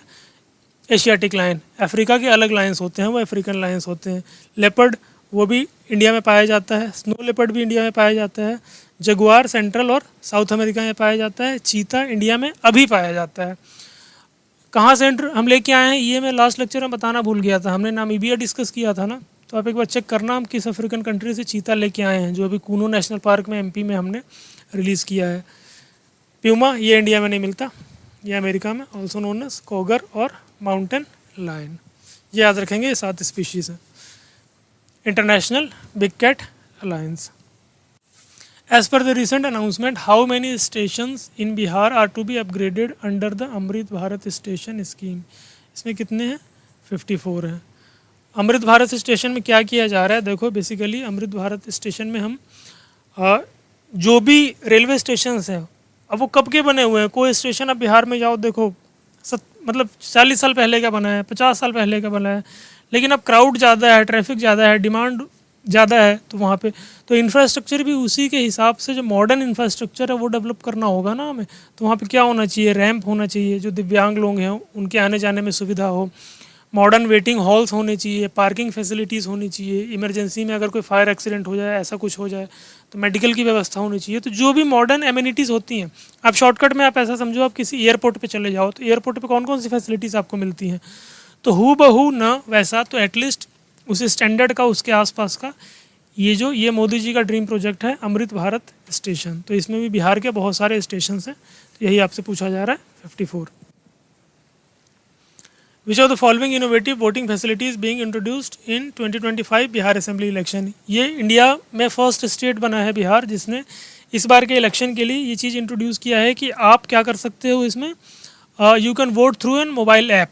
तो जिस दिन इलेक्शन है, अगर आप वहाँ नहीं जाना चाहते तो मोबाइल ऐप के थ्रू भी कर सकते हो वोटिंग। तो इससे उन लोगों का फ़ायदा होगा जो माइग्रेंट्स हैं, जो बिहार में नहीं रहते हैं, जो बिहार के बाहर रहते हैं, वो भी वोट कर पाएंगे voting via smartphone app.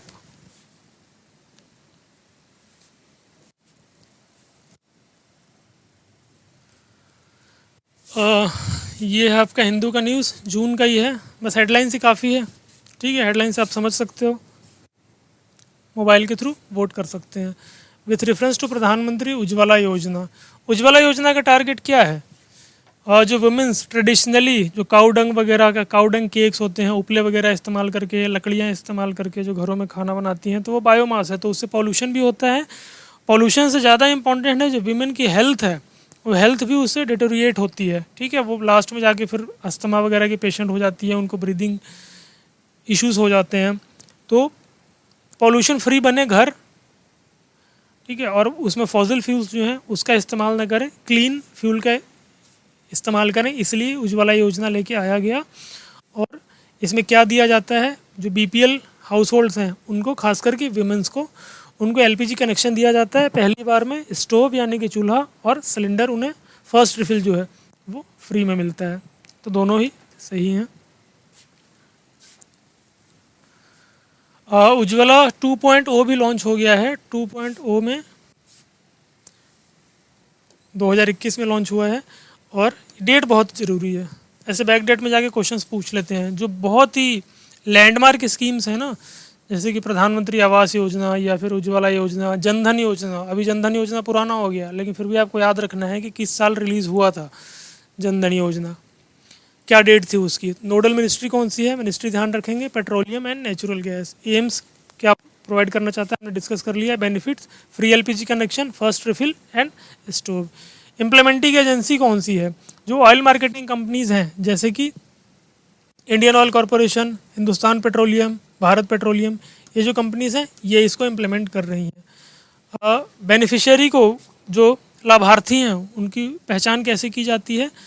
Socio economic census जो है 2011 का, इसके थ्रू इसकी पहचान की जाती है। ये था आपका प्रधानमंत्री उज्ज्वला योजना।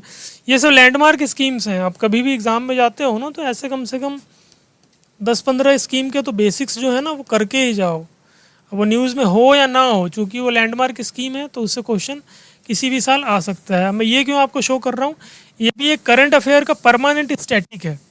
करंट अफेयर का परमानेंट स्टैटिक आप समझते हैं, जैसे कि यूनाइटेड नेशन बॉडी है या फिर वर्ल्ड ट्रेड ऑर्गेनाइजेशन है या वर्ल्ड बैंक है, ये करंट अफेयर का पार्ट्स तो है, लेकिन इस संस्था की जो बेसिक चीज़ें हैं ना, कब बनी, कितने मेंबर्स हैं, इंडिया उसका मेंबर है या नहीं है, ये करंट, ये कभी बदलते नहीं है, तो ये करंट का स्टैटिक है। तो उसी तरीके से सस्टेनेबल डेवलपमेंट गोल्स जो हैं, कितने गोल्स हैं, टोटल 17 गोल्स हैं, ये करंट का स्टैटिक है। किसी भी साल रैंडमली एक सिंपल सा क्वेश्चन दे दिया जाएगा आपको, इनमें से कौन सा सस्टेनेबल डेवलपमेंट गोल नहीं है, या फिर ऐसे भी क्वेश्चन पूछे जाते हैं, यूपीएससी ने कई बार पूछा है, गोल 5 क्या है, गोल 10 क्या है।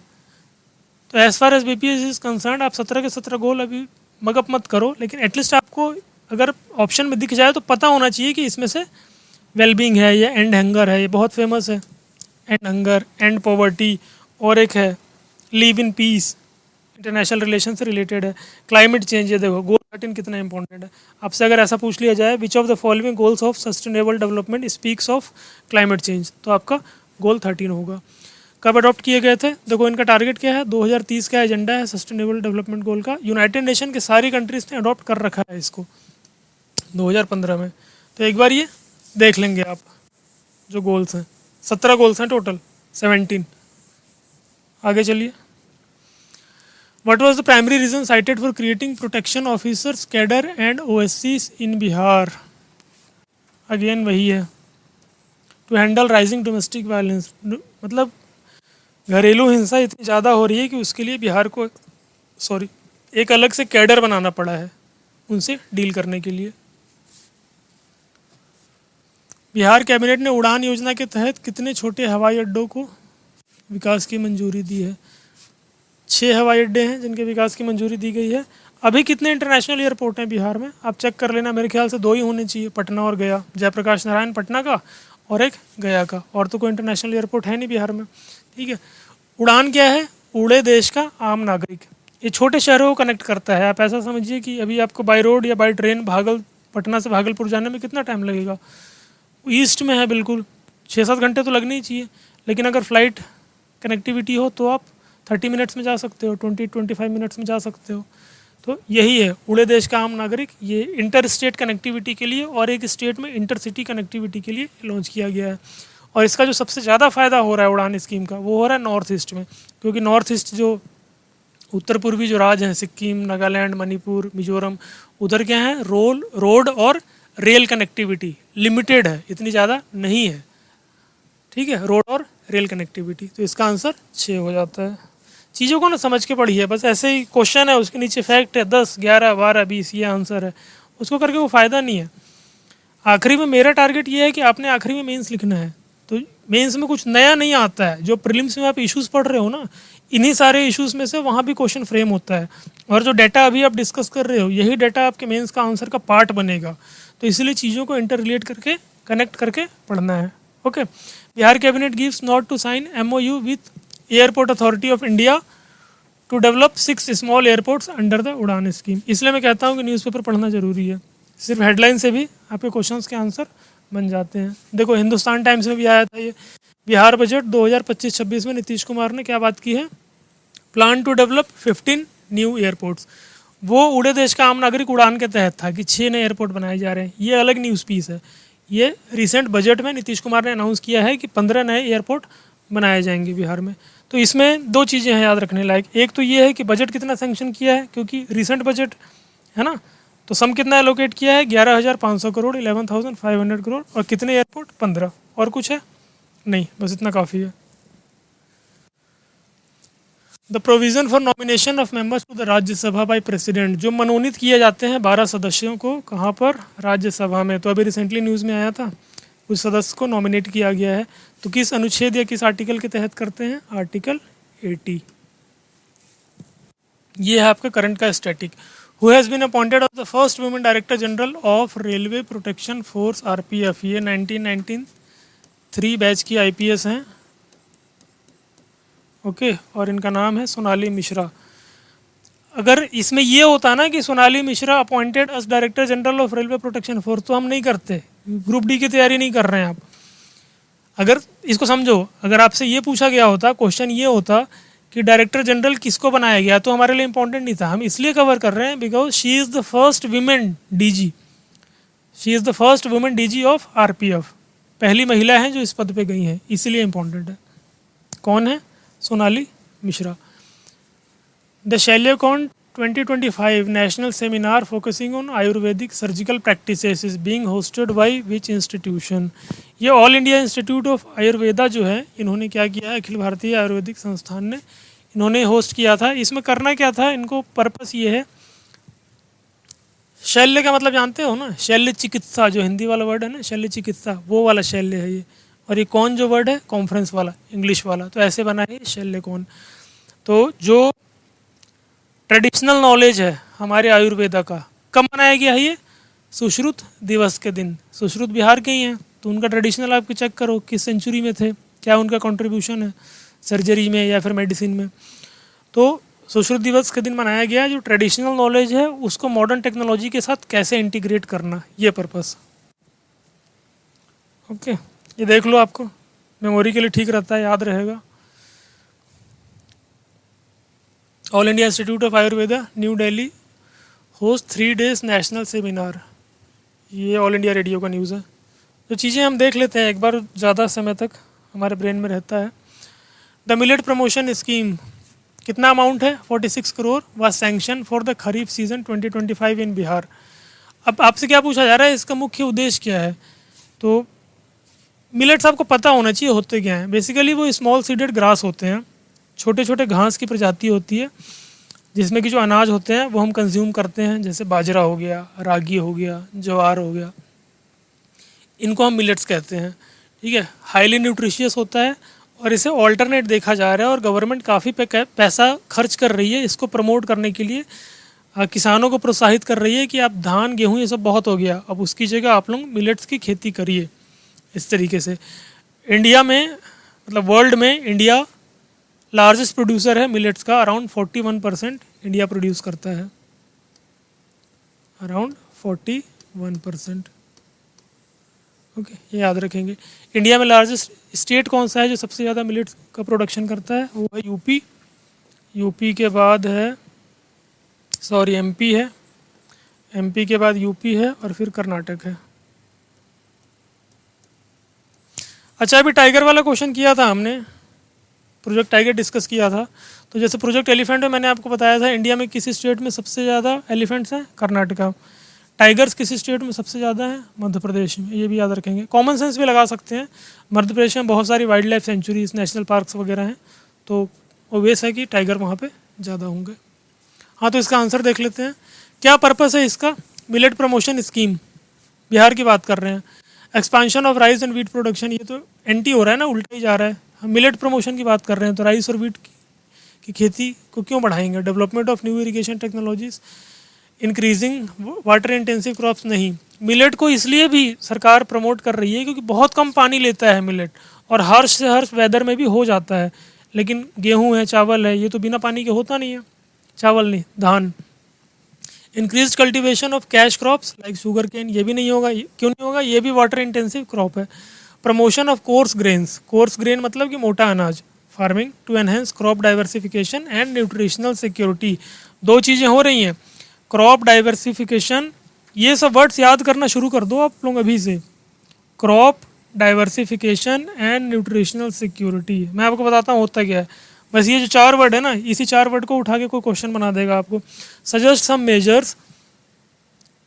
Measures to enhance crop diversification and nutritional security in India. 1 नंबर का आपका मेंस का क्वेश्चन बन गया। तो ये टर्म्स आपको पता होना चाहिए। क्रॉप डाइवर्सिफिकेशन क्या हो रहा है? अभी क्या हो रहा है, देखो मोनोक्रॉपिंग हो रही है इंडिया में। आप पूरे यूपी में चले जाओ, बिहार में चले जाओ, लोग एक ही चीज़ की खेती कर रहे हैं, धान और गेहूँ। आप ये जो पश्चिमी उत्तर प्रदेश है, जो वेस्टर्न यूपी है, इधर का आपका भड़ोत, बागपत, मुजफ्फरनगर, ये वाला जो एरिया है, आप जाइए कई कई किलोमीटर तक आप देखेंगे सिर्फ गन्ने के खेत हैं। तो मोनोक्रॉपिंग हो गया ना, मोनोकल्चर हो गया। इससे एनवायरनमेंट का बहुत लॉस होता है, क्योंकि एक स्पेसिफिक क्रॉप एक किस्म का न्यूट्रिशन ले रहा है सॉइल से कंसिस्टेंटली, क्रॉप रोटेशन नहीं हो रहा है। तो एक तो मिलेट्स उसमें हमें हेल्प करता है, दूसरा हाईली न्यूट्रिशियस होता है, रागी है, बाजरा है, ये सब चीज़ें बहुत ज़्यादा न्यूट्रिशियस होती हैं। तो इसका आंसर डी हो जाएगा। देखो इसमें कुछ भी याद रखने का है क्या? इसमें कुछ भी ऐसे याद रखने वाली चीज़ नहीं है, अगर आपको बस बेसिक आइडिया है कि मिलेट्स क्या होते हैं तो आप इसका आंसर कर सकते हो। ये हैं मिलेट्स ऑफ इंडिया। कौन कौन से मिलेट्स हैं? पर्ल मिलेट है, सोरगम है, रागी है, सावा है, कंगनी जिसको फॉक्सटेल मिलेट कहते हैं, कोदो, कोडो मिलेट ही कहते हैं इसको इंग्लिश में भी, कुटकी, लिटिल मिलेट और प्रोसो मिलेट, हिंदी में इसको चीना कहते हैं। तो ये मेजर मिलेट्स हैं जो इंडिया में होते हैं। डाटा याद रखना, इंडिया वर्ल्ड का लार्जेस्ट प्रोड्यूसर है, 41% के आसपास करता है, और स्टेट में मध्य प्रदेश, यूपी, फिर कर्नाटका। ऑपरेशन शिवा, ऑपरेशन शिवा देखो, अमरनाथ यात्रा कितने दिनों की है? 38 दिनों की है। तो अमरनाथ यात्रा में सुरक्षा के जो बंदोबस्त हैं वो ठीक रहें, इसके लिए आर्मी ने लॉन्च किया है ऑपरेशन शिवा। कहाँ लॉन्च किया है तो बताने की ज़रूरत नहीं है। अमरनाथ यात्रा कहाँ होता है, you all should know. Consider the following statements regarding the Maratha military landscapes of India. अब मराठा मिलिट्री लैंडस्केप्स का मतलब क्या है? मराठाओं ने कई साल तक बहुत लंबी लड़ाई लड़ी है मुग़लों से, फिर अंग्रेज़ों से भी। तो मिलिट्री लैंडस्केप्स हैं। मिलिट्री लैंडस्केप में क्या आ जाएंगे? जो किले उन्होंने बनवाए होंगे। देखो मराठाओं के टाइम के जो किले हैं बेसिकली उनमें एम्बियंस कम और सिक्योरिटी ज़्यादा देखा गया है ना। कहाँ से तोप चलाएंगे, दीवारें कितनी मोटी होंगी, एलिवेशन ऐसा होना चाहिए कि दुश्मन दूर से 1 किलोमीटर से दिखाई दे आता हुआ, उसी को कहा जा रहा है। इसमें कंफ्यूज मत होना, मराठा मिलिट्री लैंडस्केप। तो इनको यूनेस्को के वर्ल्ड हेरिटेज लिस्ट में शामिल किया जा रहा है, ठीक है। The inscribed landscape include forts exclusively located in Maharashtra. ऐसे किले जो महाराष्ट्र में लोकेटेड है। ये वैसे भी इम्पोर्टेंट बन जाता है क्योंकि आजकल डायरेक्टली तो कनेक्टेड नहीं है, लेकिन फिर भी देखो महाराष्ट्र में बहुत इशू हो रहा है ना आजकल। जो हिंदी भाषी लोग हैं यूपी के और बिहार के, उनके साथ वहाँ पे भेदभाव किया जा रहा है। ऐसे काफ़ी वीडियोस वायरल हो रही हैं, लोग किसी को भी पीट दे रहे हैं, रैंडमली बोल रहे हैं मराठी बोलो। ठीक है, ये है तो गलत है ना। अब बनारस में आपको कोई मराठी पकड़ में आ जाएगा, उसको पकड़ के आप बोलोगे भोजपुरी बोल, क्या करेगा फिर वो? ओवरनाइट सीख लेगा क्या? तो है तो गलत, पॉलिटिक्स है। अपने आप को, अपनी मरी हुई पॉलिटिकल करियर को वापस जिंदा करने के लिए राज ठाकरे और उसके वर्कर्स ये कर रहे हैं। What is primary objective of the Bihar व्ययवासी दुर्घटना मृत्यु अनुदान योजना? क्या है? बिहार व्यवसायी है एक्चुअली ये, ठीक है, व्यवसायी है मतलब कि बिजनेसमैन, बिजनेसमैन की बात हो रही है, व्यवसायी। बिहार व्यवसायी दुर्घटना मृत्यु अनुदान योजना, ये बिहार सरकार का एक योजना है कि बिहार में अगर किसी बिजनेसमैन की डेथ हो जाती है तो उन्हें अनुदान दिया जाएगा। A scheme to provide financial assistance to family of non-corporate taxpayer in case of accidental death, ये करेक्ट है। नॉन कॉरपोरेट टैक्सपेयर, इसमें ऐसे लोग आएंगे जो मूल रूप से बिहार के निवासी हैं, या तो ऐसे लोग, या तो जो बिहार के रहने वाले नहीं हैं लेकिन उनका जो बिजनेस है वो बिहार में रजिस्टर्ड है। ओके, ये इसकी डिटेल्स हैं, आप देख लेंगे। सोशल सिक्योरिटी स्कीम है, बेनिफिशियरीज मैंने आपको बता दिया। Financial assistant, one time grant कितने का मिलेगा? 5 लाख रुपए का। इस साल स्कीम्स बहुत सारे आए हैं बिहार गवर्नमेंट के। भद्रकाली लेक कहाँ पर है? वारंगल के पास है, तेलंगाना में। न्यूज़ में है इसीलिए। क्यों न्यूज़ में है? श्रिंक हो रहा है वहाँ डेवलपमेंट प्रोजेक्ट की वजह से, ठीक है। आप वहाँ पे जो ये वहाँ पे आइलैंड है, तो आप क्या करोगे कि कंस्ट्रक्शन प्रोजेक्ट्स जो हैं वो करोगे तो जो तालाब का जो दायरा है वो एरिया है, देखो किसी भी तालाब का ना एक फिक्स दायरा नहीं होता, वो बरसात में क्या एक्सपांड हो जाता है, फिर बारिश के बाद वो फिर कॉन्ट्रैक्ट हो जाता है गर्मियों में। लेकिन ऐसा नहीं है ना, गर्मियों में वो कॉन्ट्रैक्ट हो गया तो बाकी जो ज़मीन सूखी पड़ी है उसमें आप मॉल्स बना दो, बिल्डिंग्स बना दो, फिर जो नेक्स्ट ईयर बारिश होगी तो तालाब का पानी कहाँ जाएगा? तो ये कंजर्वेशन से रिलेटेड है, इसीलिए न्यूज़ में है। भद्रकाली लेक कहाँ पर है? तेलंगाना में। What is primary objective of the Bihar Pumped Storage Promotion Policy? To attract investment in pumped storage project to boost renewable energy and grid stability. To provide subsidies for solar panel installation, to build a new coal-fired नहीं, to provide financial assistance to farmers. ये Bihar pumped storage promotion policy है। अब इसमें क्या है कि जो लोग इन्वेस्ट करेंगे उनको कुछ बेनिफिट्स वगैरह दिए जाएंगे, टैक्स वगैरह इन चीज़ों में, तो ज़्यादा से ज़्यादा इन्वेस्टमेंट को प्रमोट करने के लिए, to attract investment in pumped storage projects. Where was India's first overseas nano fertiliser plant establish. Nano fertiliser क्या होता है, ये ब्राज़ील में बनाया गया। देखो नैनो फर्टिलाइजर क्या होता है, आपने देखा होगा पंजाब में लोग, बिहार में तो इतना नहीं करते, पंजाब में लोग कितना खाद डालते हैं खेतों में, फर्टिलाइजर्स हैं, पेस्टिसाइड्स हैं, हर चीज़ कितना डालते हैं। आप पंजाब के गाँव में जाओगे तो वहाँ पर जो हैंड पंप होता है ना गाँव में, ट्यूबवेल, बिहार में जिसको चांपा कल कहते हैं, वो रेड कलर से पेंट किया हुआ रहता है। गवर्नमेंट ने पेंट किया है उसको रेड कलर से, इसलिए कि अगर आप उसका पानी पियोगे तो आपको कैंसर हो सकता है। भटिंडा से बीकानेर एक ट्रेन जाती है, उस ट्रेन का नाम ही है कैंसर एक्सप्रेस। उस ट्रेन में आप जाओगे आपको दो ही किस्म के लोग मिलेंगे। बीकानेर में कैंसर हॉस्पिटल है, भटिंडा से लोग जाते हैं वहाँ इलाज करवाने, बीकानेर राजस्थान में है। उस ट्रेन में दो किस्म के लोग होते हैं सिर्फ, कैंसर के मरीज और LIC एजेंट्स। LIC एजेंट्स वहाँ घूमते रहते हैं क्योंकि उन्हें पता है ये कैंसर के मरीज हैं, इन्हें आज न कल इनकी डेथ होनी है, तो वो उनका इंश्योरेंस करवाने के लिए, ताकि उन्हें कुछ बेनिफिट हो जाए, ऐसे घूमते रहते हैं। तो कैंसर एक्सप्रेस जाती है, सोचो ये हालत है, क्यों? फर्टिलाइज़र के ओवर यूज़ की वजह से। तो अब यहाँ पे नैनो फर्टिलाइज़र है। नैनो फर्टिलाइज़र क्या होता है, फर्टिलाइज़र आप खेतों में डालते हो, तो खेतों में डालते हो तो आपने सपोज़ कि 100 दाने डाले खाद के, तो प्लांट को ना उसमें से 2 दाने या 3 दाने ही चाहिए, मतलब कि 2 यूनिट्स ही चाहिए। बाकी जो आपने 100 यूनिट्स डाला है ना, 100 kg अगर डाला है, तो आपके खेतों में जो प्लांट्स हैं, वो चाहे पैडी हो चाहे वीट हो, उसका 2-3% ही एब्जॉर्ब कर पाता है, बाकी वो ड्रेन होकर पानी के साथ नीचे चला जाता है, ग्राउंड वाटर को पॉल्यूट करता है। तो नैनो फर्टिलाइज़र क्या होता है, ये लिक्विड फॉर्म में यूज़ होता है। आप इसको स्प्रे करते हैं तो ये पत्तियों पर जाती है, लीव्स पे, तो प्लांट को जितना चाहिए वो एब्जॉर्ब कर लेता है।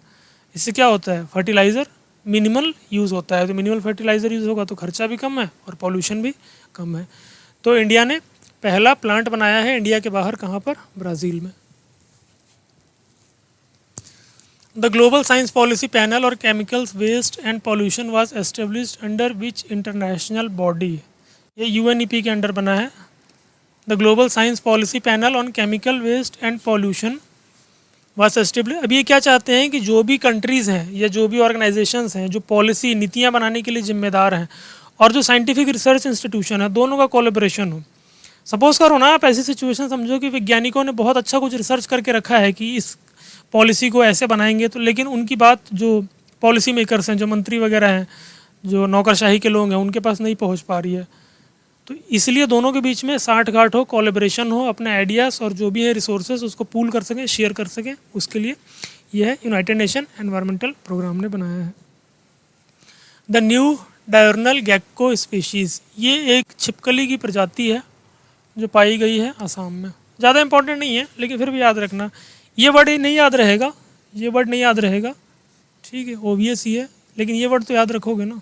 कोई स्पीशीज़ है जिसके नाम में ब्रह्मपुत्रा है और गेको लिखा है, तो वो छिपकली की एक प्रजाति है, असम में पाई गई है, न्यू स्पीशीज़ है। दिस इज़ द न्यूज़, जुलाई। Which of the following best describes catastrophe bond. Catastrophe bond क्या होता है? They are a type of government issued bonds issued to fund disaster relief efforts. They are bonds whose value is tied to stock market performance of the insurance company. They are high yield. They are high risk corporate bonds that are not linked to any specific event. देखो catastrophe का मतलब ही क्या होता है? इसका मतलब ही होता है हादसा, डिज़ास्टर। तो ऐसे बॉन्ड्स हैं, अगर कोई हादसा हो गया तो उन बॉन्ड्स के थ्रू उनकी रिकवरी की जा सकती है। The bonds whose value is tied to the stock market performance of issue, नहीं स्टॉक मार्केट की परफॉर्मेंस से नहीं, डिजास्टर से। Government issue bonds use to fund they are high डेप्ट इंस्ट्रूमेंट्स हुज प्रिंसिपल और interest can be fortified if specific natural disaster occur. ये इसका answer है। देखो इन सब में उल्टी बात की जा रही है। किसी ने बोल रहा है आपको बेनिफिट ज़्यादा दे देंगे, स्टॉक मार्केट से रिलेटेड होगा। अगर स्टॉक मार्केट के परफॉर्मेंस से रिलेटेड है तो यहाँ पे कैटेस्ट्रॉफ ये वर्ड क्यों यूज़ किया है? आपदा, आपदा बॉन्ड, आपदा क्यों यूज़ किया है? अगर आपदा आती है तो जब्त किया जा सकता है। ऑप्शन सी में क्या है? ब्याज किसी विशिष्ट प्राकृतिक आपदा की स्थिति में जब्त किया जा सकता है, याद रखेंगे। In the context of western Kosi canal project what does the hybrid annuity model refers to. पहले तो आप ये देखो ये कितने टाइप के होते हैं, ये सब बिजनेस मॉडल्स हैं, कितने टाइप के होते हैं आप इसको एक बार देख लीजिए। इसका आंसर क्या हो जाएगा? Public private partnership model where the government pays a private developer fixed annuity for a construction period. Hybrid का मतलब ही हो गया पब्लिक प्राइवेट। ऐसे ऑप्शंस तो एलिमिनेट ही कर दो ना। A model where the government fully funds and manage the project with no private sector involvement. तो फिर हाइब्रिड क्यों हुआ है? तो गवर्नमेंट मॉडल बोलना था, ये तो अपने आप में गलत हो जाता है। ठीक है, गवर्नमेंट हैज़ नो रोल, ये भी गलत हो जाता है। तो दो तो आपके ऐसे ही गलत हो गए। ये आपका आंसर है। ये एक बार इसको समझ लीजिए, ये वर्ड तो बहुत यूज़ होता है, बॉट, बिल्ड, ऑपरेट, ट्रांसफ़र। ये कुछ इन्वेस्टमेंट मॉडल्स हैं। पब्लिक प्राइवेट पार्टनरशिप मतलब सरकार और रिलायंस ने मिलकर कुछ बनाया, एक प्राइवेट कंपनी है और गवर्नमेंट ने मिलकर कुछ प्रोजेक्ट स्टार्ट किया। Hybrid annuity model is a type of public private partnership model used for infrastructure projects के लिए यूज़ होता है, पर्टिकुलरली रोड और इरीगेशन में। इन दोनों में क्या फ़र्क है? ये भी पब्लिक प्राइवेट है, ये भी पब्लिक प्राइवेट है, लेकिन ये स्पेसिफिकली रोड और इरीगेशन के लिए यूज़ होता है। फिर एक मॉडल है engineering procurement and construction, EPC model. यहाँ पे क्या है, सरकार पैसा देती है कॉन्ट्रैक्टर को एक प्रोजेक्ट, जो कि नॉर्मली जैसे गांव में सड़कें वगैरह बनती है, सरकार ने कॉन्ट्रैक्टर को ठेका दिया, वो सड़क है या फिर ब्रिज है या पुल है, ये चीज़ें बनाएगा। एक है बीओटी, आपने बनाया, चलाया, फिर ट्रांसफ़र कर दिया। इसका ऐसे उदाहरण समझिए कि मैंने एक स्कूल खोला, उस स्कूल को 5 साल चलाया, स्क्रैच से एकदम स्टार्ट किया, टीचर्स हायर किए, सब कुछ डिसाइड किया, 5 साल स्कूल को सक्सेसफुली रन किया, फिर मैंने किसी और को ट्रांसफ़र कर दिया कि अब आप चलाओ, मैं जा रहा हूँ घूमने, कोई और काम करने। तो ये होता है build, operate, transfer. In the HAM model the financial risk is shared between, एक ये भी मॉडल है HAM, इसमें क्या होता है, financial risk is shared between the government and the private developers, making it more attractive to private investors. Financial risk दोनों share कर लेते हैं, अगर नुकसान हुआ प्रोजेक्ट में तो थोड़ा उसका बर्डन गवर्नमेंट लेगी और थोड़ा सा private company. Which of the following tracking system is used by Bihar child labour commission to eradicate, ये चाइल्ड लेबर ट्रैकिंग सिस्टम है, CLTS, चाइल्ड लेबर को एलिमिनेट करने के लिए, बाल मजदूरी को। Bihar state child labour commission, इसका चेयरमैन अभी कौन अपॉइंट हुए हैं, डिस्कस किया था हमने लास्ट में, इसके डिटेल्स देख लेंगे। स्टैट्यूटरी बॉडी है, ठीक है।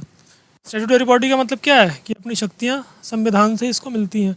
इट वाज रिसेंटली रिकन्स्टिट्यूटेड, जून में दोबारा बनाया गया है, along with EBC and food protection commission. Chairman, ये हमने इस पर क्वेश्चन किया था ना, अशोक कुमार अपॉइंट हुए हैं इसके chairman. Which of the following states has recently introduced bill, देखो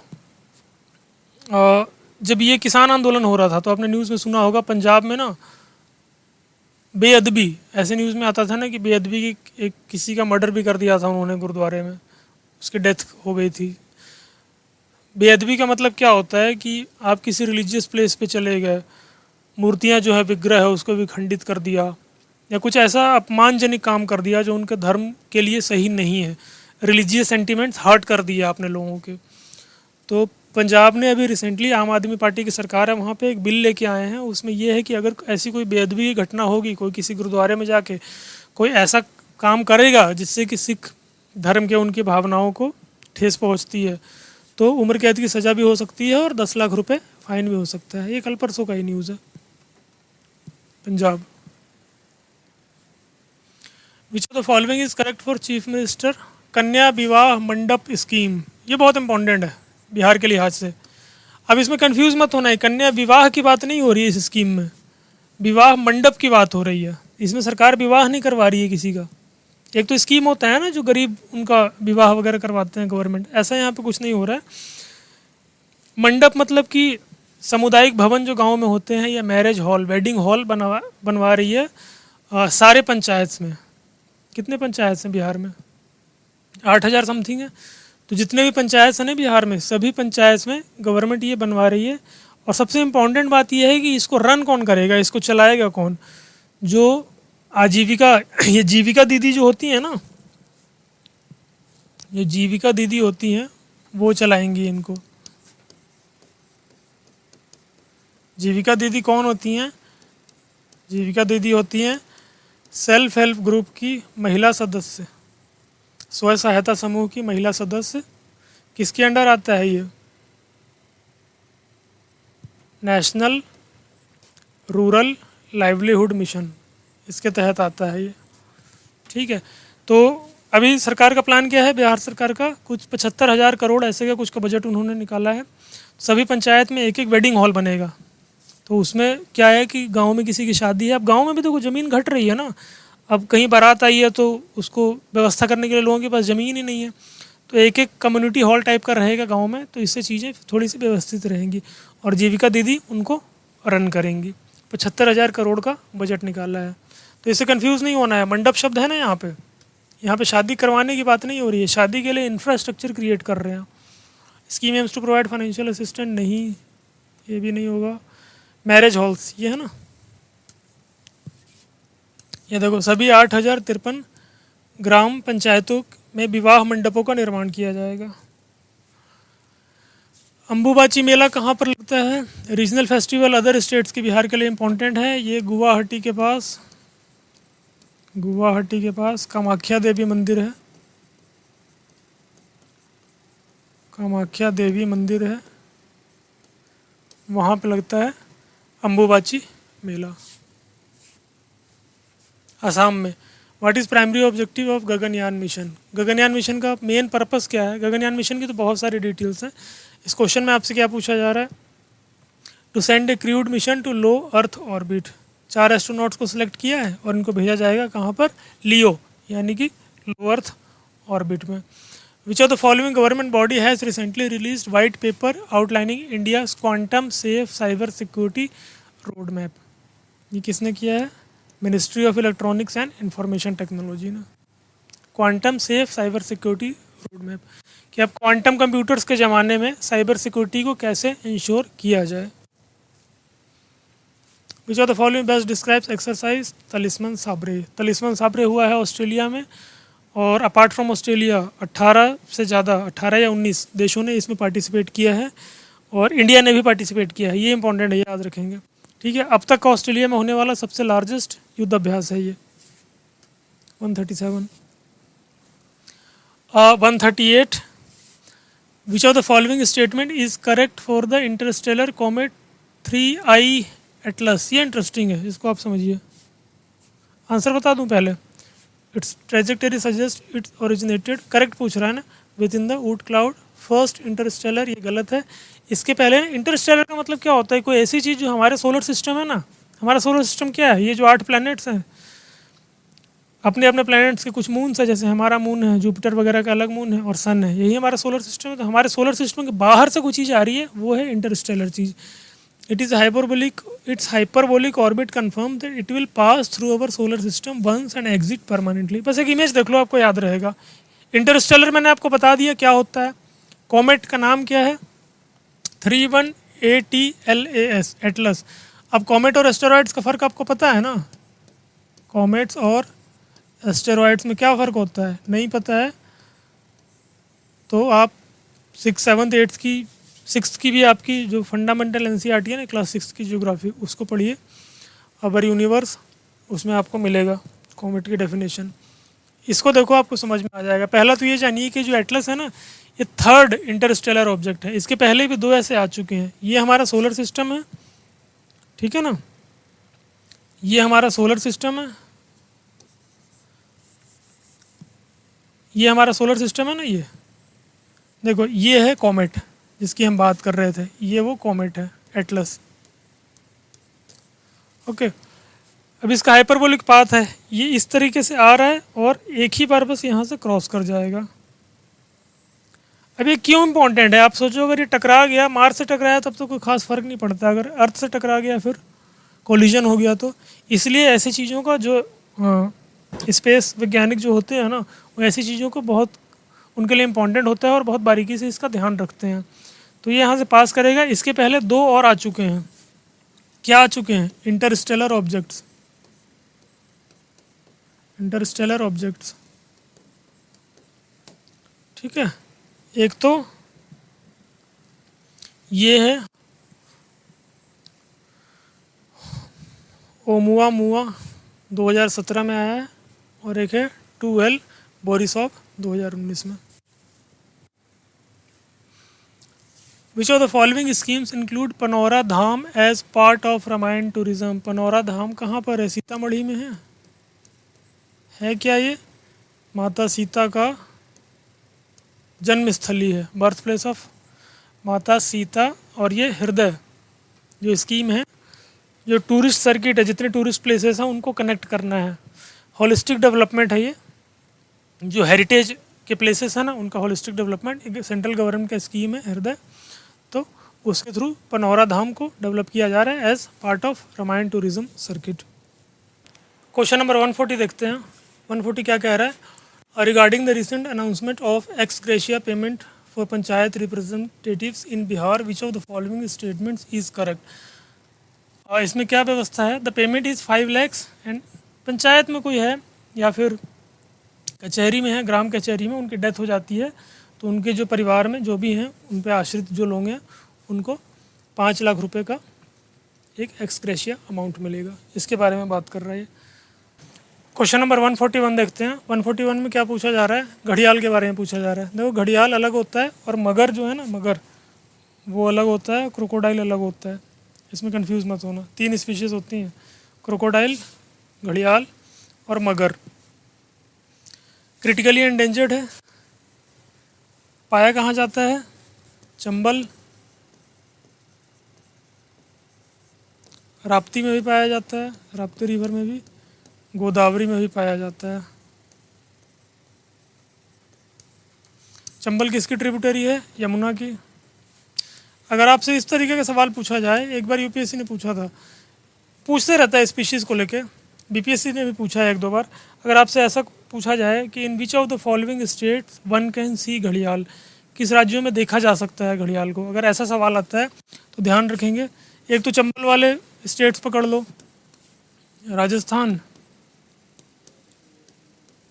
एमपी बगल में है, यूपी, और चूँकि महानदी है तो उड़ीसा भी। अब इन स्टेट्स में तो घड़ियाल दिखेगा ही, आपको मिल जाएगा।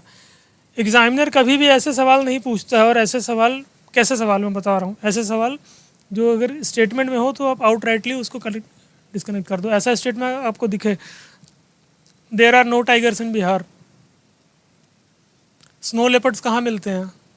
हिमाचल में। अगर आपको स्टेटमेंट दे दिया जाए कि there are no snow leopards in Sikkim, तो उसको गलत कर दो। वो गलत ही होगा। क्यों गलत होता है? उसके पीछे का लॉजिक ये है, एग्जामिनर ने स्टेटमेंट तो दे दिया कि there are no tigers in Bihar, और कल को बिहार में टाइगर निकल आया फिर, या मान लीजिए लायन पकड़ लीजिए, चलिए टाइगर तो बिहार में है ही, अगर लायन कहा जाता है कि देयर इज़ नो लायंस इन बिहार, और कल को बिहार में देखा गया लायन फिर, तो क्वेश्चन तो बाय डिफ़ॉल्ट गलत हो गया ना। तो आप क्या करोगे? उसको एग्जाम में से डिलीट करोगे।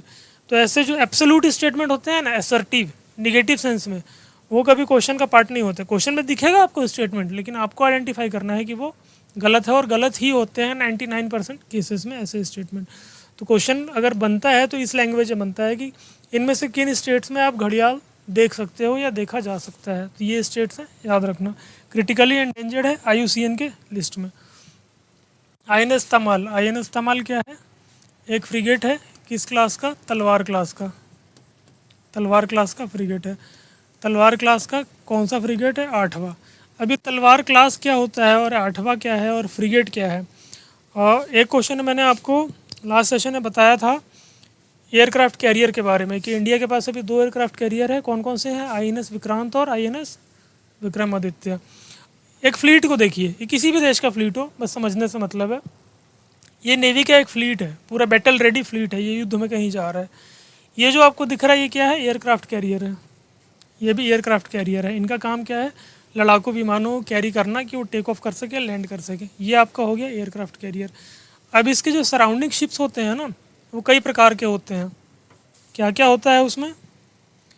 इनके सराउंडिंग शिप्स में क्या क्या होता है? देखो, एक तो होता है, सबसे पहला हो गया आपका एयरक्राफ्ट कैरियर। एयरक्राफ्ट कैरियर जो कि इंडिया के पास 2 हैं। कौन कौन सा बताया मैंने? INS विक्रांत और INS विक्रमादित्य। ये पता ही होगा आपको, लिखने की जरूरत नहीं है। विक्रांत और विक्रमादित्य। तीसरा बन रहा है विशाल। इससे जो साइज़ में छोटा होता है, जो आपको सराउंडिंग दिखेगा इनके आसपास, सपोज करिए ये है, इसको बोलते हैं डिस्ट्रॉयर। इसको कहते हैं डिस्ट्रॉयर।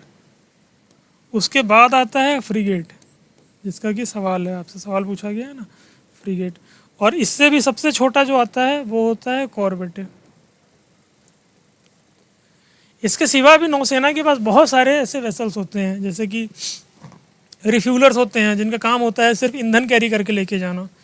फिर रिफिट वाले होते हैं, सपोज करिए किसी ने मिसाइल दाग दी इस पर, कुछ मतलब डिस्ट्रक्शन हो गया, कहीं से टूट फूट गया, तो इसको समंदर में ही हम रिपेयर कर लें, उसके लिए अलग से वेसल होता है जिसमें बड़े बड़े क्रेन्स वगैरह होते हैं।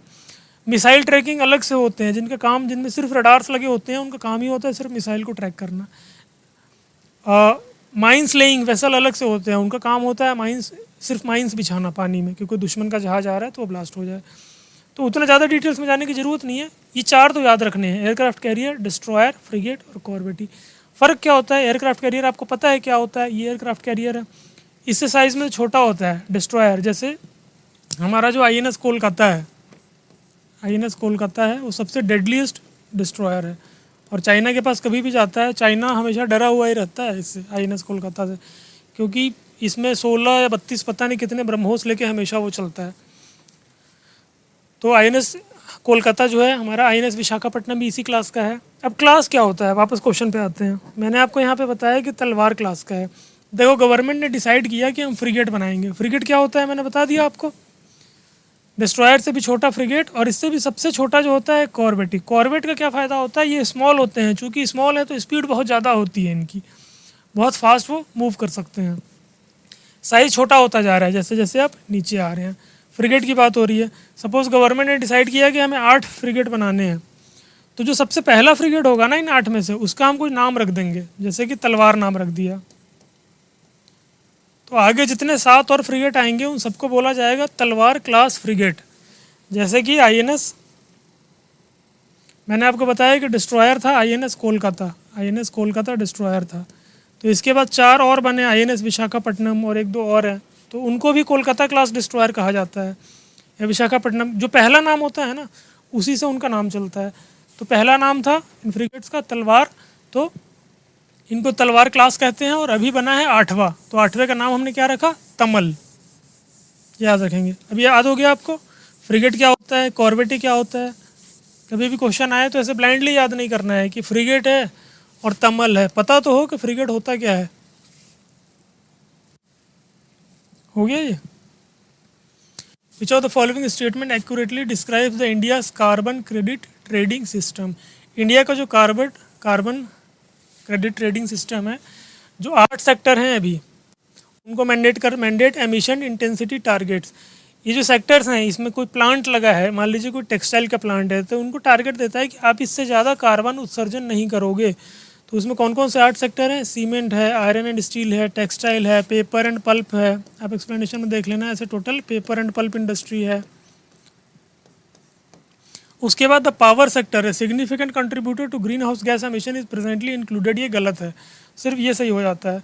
अब देखो, ग्रीन हाउस गैस उत्सर्जन में महत्वपूर्ण योगदान देने वाला विद्युत क्षेत्र मतलब क्या हो, जो थर्मल पावर प्लांट है, जो कोयले से बिजली बना रहे हैं। अब इनको भी अगर आप टारगेट दे दोगे तो वो कोयला जलाएंगे कैसे? जब तक कोयला जलाएंगे नहीं तब तक बिजली नहीं बनेगी। तो थर्मल पावर स्टेशन का यही काम होता है ना, to burn the coal and to produce electricity. जब तक कोयला नहीं जलाएंगे तब तक बिजली नहीं बनेगी, और कोयला जलाएंगे तो प्रदूषण होगा। इसलिए अभी हम उस स्टेज पे नहीं हैं कि इनको भी हम टारगेट दे सके। देखो, जो पूरी लड़ाई है ना डेवलप्ड कंट्रीज़ में और डेवलपिंग कंट्रीज़ में, वो यही है। अमेरिका और यूरोप जैसे देशों ने क्या किया, इंडस्ट्रियल रेवोल्यूशन के समय 16वीं सेंचुरी 17वीं सेंचुरी में लकड़ी जला के, कोयला जला के उन्होंने अपनी डेवलपमेंट कर ली। 17वीं शताब्दी में जब इंडस्ट्रियल रेवोल्यूशन आया इंग्लैंड में, तो कौन सा वहाँ पे न्यूक्लियर टेक्नोलॉजी थी और न्यूक्लियर एनर्जी थी? कोयला ही तो बर्न करते थे वो भी। लेकिन अब वो डेवलप हो गए हैं। तो ऐसे देशों में, आप फ्रांस में, जर्मनी में, ब्रिटेन में, इटली में आप जाओगे तो देखोगे कि ज़्यादा से ज़्यादा उनकी बिजली कहाँ से आती है? न्यूक्लियर पावर प्लांट से आती है।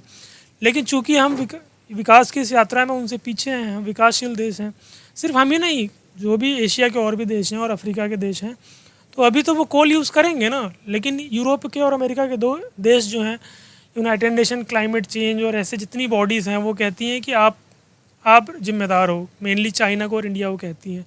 लेकिन जैसे उन्होंने विकास कर लिया, हमारा भी तो अधिकार है as a nation, as a country, हमारा भी अधिकार है विकास करने का। तो इसलिए उनकी बहुत सारी चीज़ों को इंडिया मानने से इनकार कर देता है, क्योंकि अभी हम विकास के उस मकाम तक नहीं पहुँचे हैं, उस स्टेज तक कि हम जितनी हमारी पावर डिमांड है पूरा का पूरा हम न्यूक्लियर टेक्नोलॉजी से पूरा कर लें। हालांकि हम कोशिश कर रहे हैं। देखना, अभी ट्रक का एक क्वेश्चन आएगा, बहुत अच्छे अच्छे इनिशिएटिव्स गवर्नमेंट ले रही है, तो इसका आंसर केवल 1 हो जाता है। स्किल यूनिवर्सिटी की बात हो रही है, जननायक कर्पूरी ठाकुर के नाम पर होगा। हाँ, इसमें टारगेट रखा गया है कि 1 करोड़ लोगों को रोज़गार दिया जाएगा 2030 तक। रोज़गार दिया जाएगा, है ना, रोज़गार दिया जाएगा, ध्यान रखिएगा। सरकारी रोज़गार नहीं दिया जाएगा। रोज़गार सिर्फ सरकारी रोज़गार नहीं होता है, दे भी नहीं सकते इतने लोगों को सरकारी रोज़गार। तो ये टारगेट है, 1 करोड़ लोगों को रोज़गार दिया जाएगा 2030 तक। कर्पूरी ठाकुर के नाम पे होगा। कहाँ बनेगा? अभी भू अधिग्रहण नहीं हुआ है, सरकार ज़मीन देख रही है, कोशिश कर रही है कि पटना के आसपास कहीं बनाए, स्किल यूनिवर्सिटी ऑफ बिहार। इसलिए आपसे ये नहीं पूछा जाएगा कहाँ बनाए, क्योंकि सरकार ने ये भी डिसाइड नहीं किया है। तो पूछा क्या जा रहा है आपसे, इसमें से बेस्ट कौन सा डिस्क्राइब करता है, तो यही सही है, कर्पूरी ठाकुर के नाम पर होगा। कर्पूरी ठाकुर को भी डिस्कस किया था हमने लास्ट में। कहाँ से थे? सारण से। और संपूर्ण क्रांति आंदोलन कब हुआ था? 1974 में। ऐसे जो बिल्कुल बेसिक फैक्ट्स हैं वो याद रखेंगे। विच of the following statement is true regarding the upcoming 16 census of India. तो यही सही है कि जो देखो सेंसस होना कब था, लास्ट 2011 में हुआ था, उसके पहले 2001 में हुआ था। तो अब कब होना था? 2021 में हुआ था, लेकिन होना था 2021 में, लेकिन कोविड की वजह से नहीं हो पाया। 2026 में इसका डाटा आएगा, एक्सरसाइज वगैरह इसका स्टार्ट हो जाएगा अभी जल्दी। तो इसमें 1931 के बाद पहली बार ऐसा होगा कि आपसे आपकी जाति पूछी जाएगी और वो सेंसस के डाटा में जाएगा। पिछली बार ऐसा 1931 में हुआ था। Which of the following ministries is planning to launch household income survey? Ministry of survey वगैरह का काम यही मंत्रालय करती है, इसमें याद रखने की ज़रूरत नहीं है। Ministry of statistics and programme implementation. Which of the following statement accurately describes India's recently launched e truck? अभी मैं सारी कहानी बता रहा था आपको कोयला बंद करने की और यूरोप क्या दबाव डालते हैं, यूरोप जैसे देश। तो ये मोदी जी का एक मेगा प्रोजेक्ट है, उन्होंने क्या किया है, ई ट्रक। जो N2 और N3 कैटेगरी के व्हीकल्स होंगे, N2 और N3 कैटेगरी के व्हीकल होंगे। ये कैटेगरी क्या होता है? जो मोटर व्हीकल एक्ट है ना, मोटर व्हीकल एक्ट जो है उसने कैटेगराइज कर रखा है व्हीकल्स को, ट्रक्स को N2 और N3 कैटेगरी में।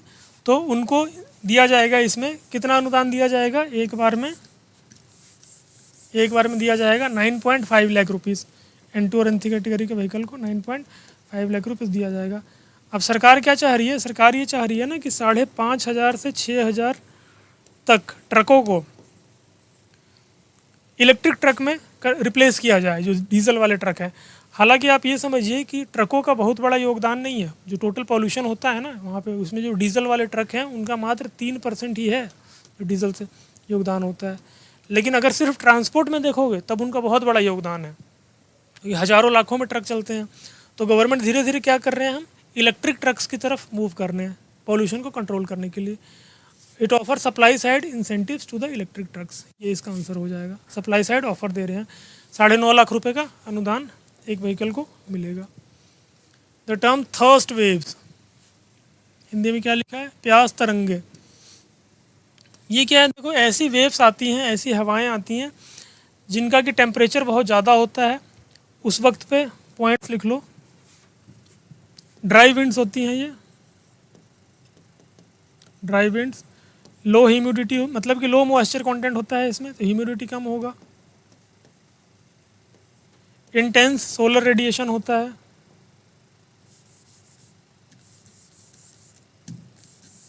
इंटेंस सोलर रेडिएशन, धूप ज़्यादा होगी। ये ऐसी हवाएं होती हैं, ये जहाँ से भी गुजरेंगी ना, मॉइस्चर बहुत कम है इन हवाओं में, सूखी हवाएं हैं, तो जितना पानी है वातावरण में, जितनी नमी है उसको एब्जॉर्ब कर लेती हैं। पेड़ों के पत्तियों पे जितना मॉइस्चर है, ज़मीन पे जो मॉइस्चर है, हवा में जो मॉइस्चर है, इसको एब्जॉर्ब कर लेती हैं। तो इससे क्या होता है कि वाटर या मॉइस्चर की कमी हो जाती है। इसी को कहते हैं प्यासी तरंगे, thirst waves. Period of extreme drought caused solely by lack of rainfall नहीं। Ocean current that causes increased evaporation from sea surface। A new climatic phenomena characterized by rising atmospheric evaporation demand leading to increased water stress। Humidity कम है, सारा का सारा पानी absorb कर लेंगे तो वाटर स्ट्रेस होगा ना प्लांट्स वगैरह को भी। According to NITI Aayog 2025 report on Bihar economy and workforce, which of the following statement is correct regarding distribution of its workforce across sectors? अब इसमें देखिए आप, agriculture sector continues to engage nearly half of the workforce, ये तो सही है। Construction of sector employs more than, construction sector में ज़्यादा एम्प्लॉई हैं मैन्युफैक्चरिंग और सर्विस सेक्टर से, गलत है। The service sector has higher percentage of work force. ऐसा हो सकता है क्या कि बिहार में खेती कम लोग कर रहे हैं और जॉब ज़्यादा लोग कर रहे हैं, आईटी जॉब में ज़्यादा है? ये तो पढ़ के ही आपको समझ में आएगा। कंट्रीब्यूशन एग्रीकल्चर सेक्टर का इकोनॉमी में कम है, लेकिन निर्भर तो ज़्यादा लोग उसी पे हैं अपने जीवन यापन के लिए, खेती पे ही। The manufacturing sector employs the largest percentage of workforce, ये भी गलत है। लार्जेस्ट सेक्टर, ज़्यादातर लोग कहाँ पे निर्भर हैं? एग्रीकल्चर पे निर्भर हैं। तो जो रिपोर्ट्स हैं नीति आयोग का, इसके डिटेल्स में मैं दे दूंगा, इसके जो फैक्ट्स हैं वो आप देख लेना एक्सप्लेनेशन में। जो भी डाटा है उसको याद कर लेना कि बिहार में एग्रीकल्चर सेक्टर का कितना परसेंट है, मैन्युफैक्चरिंग और सर्विसेज। देखो सर्विसेज सेक्टर अभी भी अराउंड 57% कंट्रीब्यूट करती है। कहाँ? जीडीपी में। ग्रोथ रेट ध्यान देंगे, ग्रोथ रेट बिहार का कितना है? 7.7% है आई गेस, नीति आयोग के अकॉर्डिंग ग्रोथ रेट। और जो इंडिया में जो है वो थर्ड रैंक पे है। जो ग्रोथ रेट है इंडिया में थर्ड रैंक पे आता है, ऊपर से, नीचे से नहीं। तो एक बहुत ज़्यादा खुशी की बात नहीं है। ग्रोथ रेट ज़्यादा कहाँ पर होता है? जहाँ पे पहले से कुछ किया नहीं गया है, बहुत ज़्यादा गरीबी है, बहुत कम काम किया गया है, वहाँ पे थोड़ा सा भी इन्वेस्टमेंट हो जाएगा तो ग्रोथ रेट 10% 12% हो जाएगा। आप यूरोप में जाइए, इंग्लैंड का, फ्रांस का, अमेरिका का ग्रोथ रेट देखिए, वो लोग स्ट्रगल कर रहे हैं 2% 3% ग्रोथ में, 1% 1.5%। लेकिन इंडिया का ग्रोथ रेट कितना है? 6.5 7, ऐसे हमेशा एक डिसेंट ग्रोथ रेट रहता है। क्यों? क्योंकि अभी हम पुअर नेशन है ना, इन्वेस्टमेंट आ रहा है, जितना ज़्यादा पैसा आएगा, जितनी तेज़ी से जो भी हो रहा है पहली पहली बार हो रहा है। सड़कें बन रही हैं तो पहली पहली बार बन रही हैं, मेट्रो आ रहा है तो पहली पहली बार आ रहा है, ठीक है। तो इस तरीके से ग्रोथ रेट जो डेवलपिंग कंट्रीज़ हैं उनका हमेशा डेवलप कंट्री से कम, मतलब कि ज़्यादा ही होता है। तो बिहार भी वैसा ही है, गरीब राज्य है, तो इसका ग्रोथ रेट बाकी स्टेट से अब ज़्यादा है। देखो थर्ड रैंक पे है ऑल इंडिया में ग्रोथ रेट में। दूसरा ये याद रखेंगे कि पर कैपिटा जो है जीडीपी, पर कैपिटा जीडीपी जो है बिहार का, वो पूरे इंडिया में सबसे कम है, लोएस्ट है। सर्विसेज सेक्टर सबसे ज़्यादा कंट्रीब्यूट करती है जीडीपी में, ये याद रखेंगे। और सबसे ज़्यादा लोग किस में एम्प्लॉय हैं? एग्रीकल्चर में। ये जो एग्जैक्ट डाटा है परसेंटेज में वो मैं आपको एक्सप्लेनेशन में दे दूंगा, अगर आपको याद करना है तो वहाँ से आप याद कर सकते हैं। Which of the following is a key financial incentive offer to investors under the Bihar renewable energy policy? इसमें क्या हो रहा है? Mandatory contribution to the local area development fund from all renewable energy projects. Renewable energy के projects हैं, suppose करिए कोई एक प्राइवेट कंपनी है, किसी गांव में एक सोलर प्लांट लगाना है, सोलर पैनल का प्लांट लगाना है, किसी प्राइवेट कंपनी को हमने वो टेंडर दिया, तो उससे उनको जो बेनिफिट होगा ना, जो हमने पैसा दिया उनको एज ए टेंडर, उसमें से कुछ पोर्शन उनको लोकल एरिया के विकास के लिए लगाना पड़ेगा। आप ऐसा समझ लीजिए जैसे CSR होता है ना, कॉरपोरेट सोशल रिस्पॉन्सिबिलिटीज़। ये जो बड़ी बड़ी कंपनीज होती हैं जैसे टाटा है, महिंद्रा है, रिलायंस है, विप्रो है, इन्फोसिस है, ये लोग अपने प्रॉफिट का कुछ परसेंट समाज की भलाई के लिए, अब चाहे वो गरीब बच्चों की पढ़ाई के लिए हो, चाहे विधवाओं के पुनर्वास के लिए हो, चाहे गरीब घर के बच्चों की शादी के लिए हो, या जो डिसेबल दिव्यांग लोग हैं उनके रिहेबिलिटेशन के लिए हो, तो सामाजिक कामों के लिए जो खर्च करते हैं प्राइवेट कंपनी, उसको CSR कहते हैं, कॉरपोरेट सोशल रिस्पॉन्सिबिलिटी। तो कुछ ऐसा ही है ये भी, कि किसी प्राइवेट कंपनी को हमने कुछ टेंडर वगैरह दिया तो अपने प्रॉफिट में से कुछ खर्चा लोकल एरिया प्रोजेक्ट में करेंगे, ठीक है। तो देखो इतना हो गया, हमने कर लिया 150 क्वेश्चन तक। नेक्स्ट सेशन में हम कर लेंगे 151 से 200, ऐसे करके मेरा टारगेट रहेगा, वैसे मैंने 1000 बोला है लेकिन हम इसमें कवर कर लेंगे, ओके। दूसरा ये है कि जो हमारा BPSC का अर्पण कोर्स है वो इसी वीक या वीकेंड में लॉन्च होगा। इसके रिगार्डिंग अनाउंसमेंट ये है, पहली चीज़ तो ये कि इसका जो फर्स्ट 3 लेक्चर्स होंगे, पहले जो 3 लेक्चर्स होंगे, फर्स्ट 3 लेक्चर्स, इसको ध्यान से समझिए आप, उसको हम यूट्यूब पर डाल देंगे। कोई मैंडेटरी नहीं है इसको ज्वाइन करना, और हमारे पास सीटें भी लिमिटेड है। We are taking only 300 students, सिर्फ 300 बच्चे ही हम एडमिट करेंगे, जिसमें कि अराउंड 140 स्टूडेंट्स ऑलरेडी मेरे पास हैं जो कि मेरे ओल्ड स्टूडेंट्स हैं, ओके। तो इसमें 160 और स्कोप है, 160 और न्यू बच्चों का। उसका कारण ये है, देखो ये तो अनलिमिटेड हो सकता है, 1000 बच्चों को भी एडमिट किया जा सकता है। इसका कारण ये है ना कि हमारा जो मतलब एज ए रिस्पॉन्सिबिलिटी कहिए, आप जो भी कमिटमेंट कहिए, कि we want to stay connected with all this 300 students up to the mains. इनका प्रीलिम्स होता है या फिर प्रीलिम्स नहीं होता है, इनकी जो पर्सनल मेंटरशिप है, प्रीलिम्स के बाद प्रीलिम्स होता है तब ये क्या करेंगे, किस डायरेक्शन में इनको गाइडेंस दिया जाएगा, प्रीलिम्स नहीं होता है तब आने वाले अपने 3-4 महीनों कैसे इस्तेमाल करेंगे नेक्स्ट अटेम्प्ट के लिए।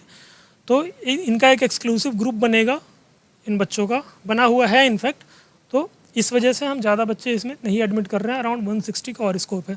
दूसरा, इसकी एक इंट्रो वीडियो तो बनेगी अलग से, लेकिन इसका फर्स्ट लेक्चर आ जाएगा कल परसों में। उसमें हम इसको स्टार्ट कर रहे हैं IR, डिफेंस एंड सिक्योरिटी। ये पहला थीम होगा जो हम इसमें कवरेज करेंगे। तो इसके जो 3 लेक्चर्स होंगे, लेक्चर 1, लेक्चर 2, लेक्चर 3, ये तीनों यूट्यूब पे हम अपलोड करवा देंगे, ठीक है, इसी चैनल पे, ताकि आप लोग भी इसको देख पाओ। अभी तो हम इसमें रैंडमली मंथ वाइज कर रहे हैं, लेकिन इसमें IR, डिफेंस एंड सिक्योरिटी, इसका कवरेज ऐसा होगा सितंबर लास्ट ईयर से अभी का अगस्त, ये पूरा 12 महीने का IR, डिफेंस एंड सिक्योरिटी होगा। और ये MCQ के थ्रू नहीं होगा, इसमें आर्टिकल्स होंगे, आर्टिकल के थ्रू हम डिस्कशन करेंगे। उसके बाद में प्रैक्टिस में या फिर एज ए टेस्ट 100 क्वेश्चन या 150 क्वेश्चंस का MCQ दे देंगे, या ऑनलाइन टेस्ट डाल देंगे, ऑनलाइन टेस्ट दे सकते हैं। इसके रिगार्डिंग, अर्पण कोर्स के रिगार्डिंग किसी को कोई इंक्वायरी हो, कोई डाउट हो, या इसका 4 to 5 पेजेस का प्रोस्पेक्टस है, अगर आपको प्रोस्पेक्टस चाहिए तो आप इस पर टेक्स्ट करिए व्हाट्सअप नंबर पे, ठीक है, मेल भी कर सकते हैं, आपको इसका प्रोस्पेक्टस मिल जाएगा। Okay, so that was it with today session. 2 से 3 दिनों में मैं इसका अगला सेशन जो होगा लेक्चर 4 होगा वो लेके आता हूँ। तब तक आप लोग तैयारी करते रहिए, मिलते हैं नेक्स्ट सेशन में। Have a good day.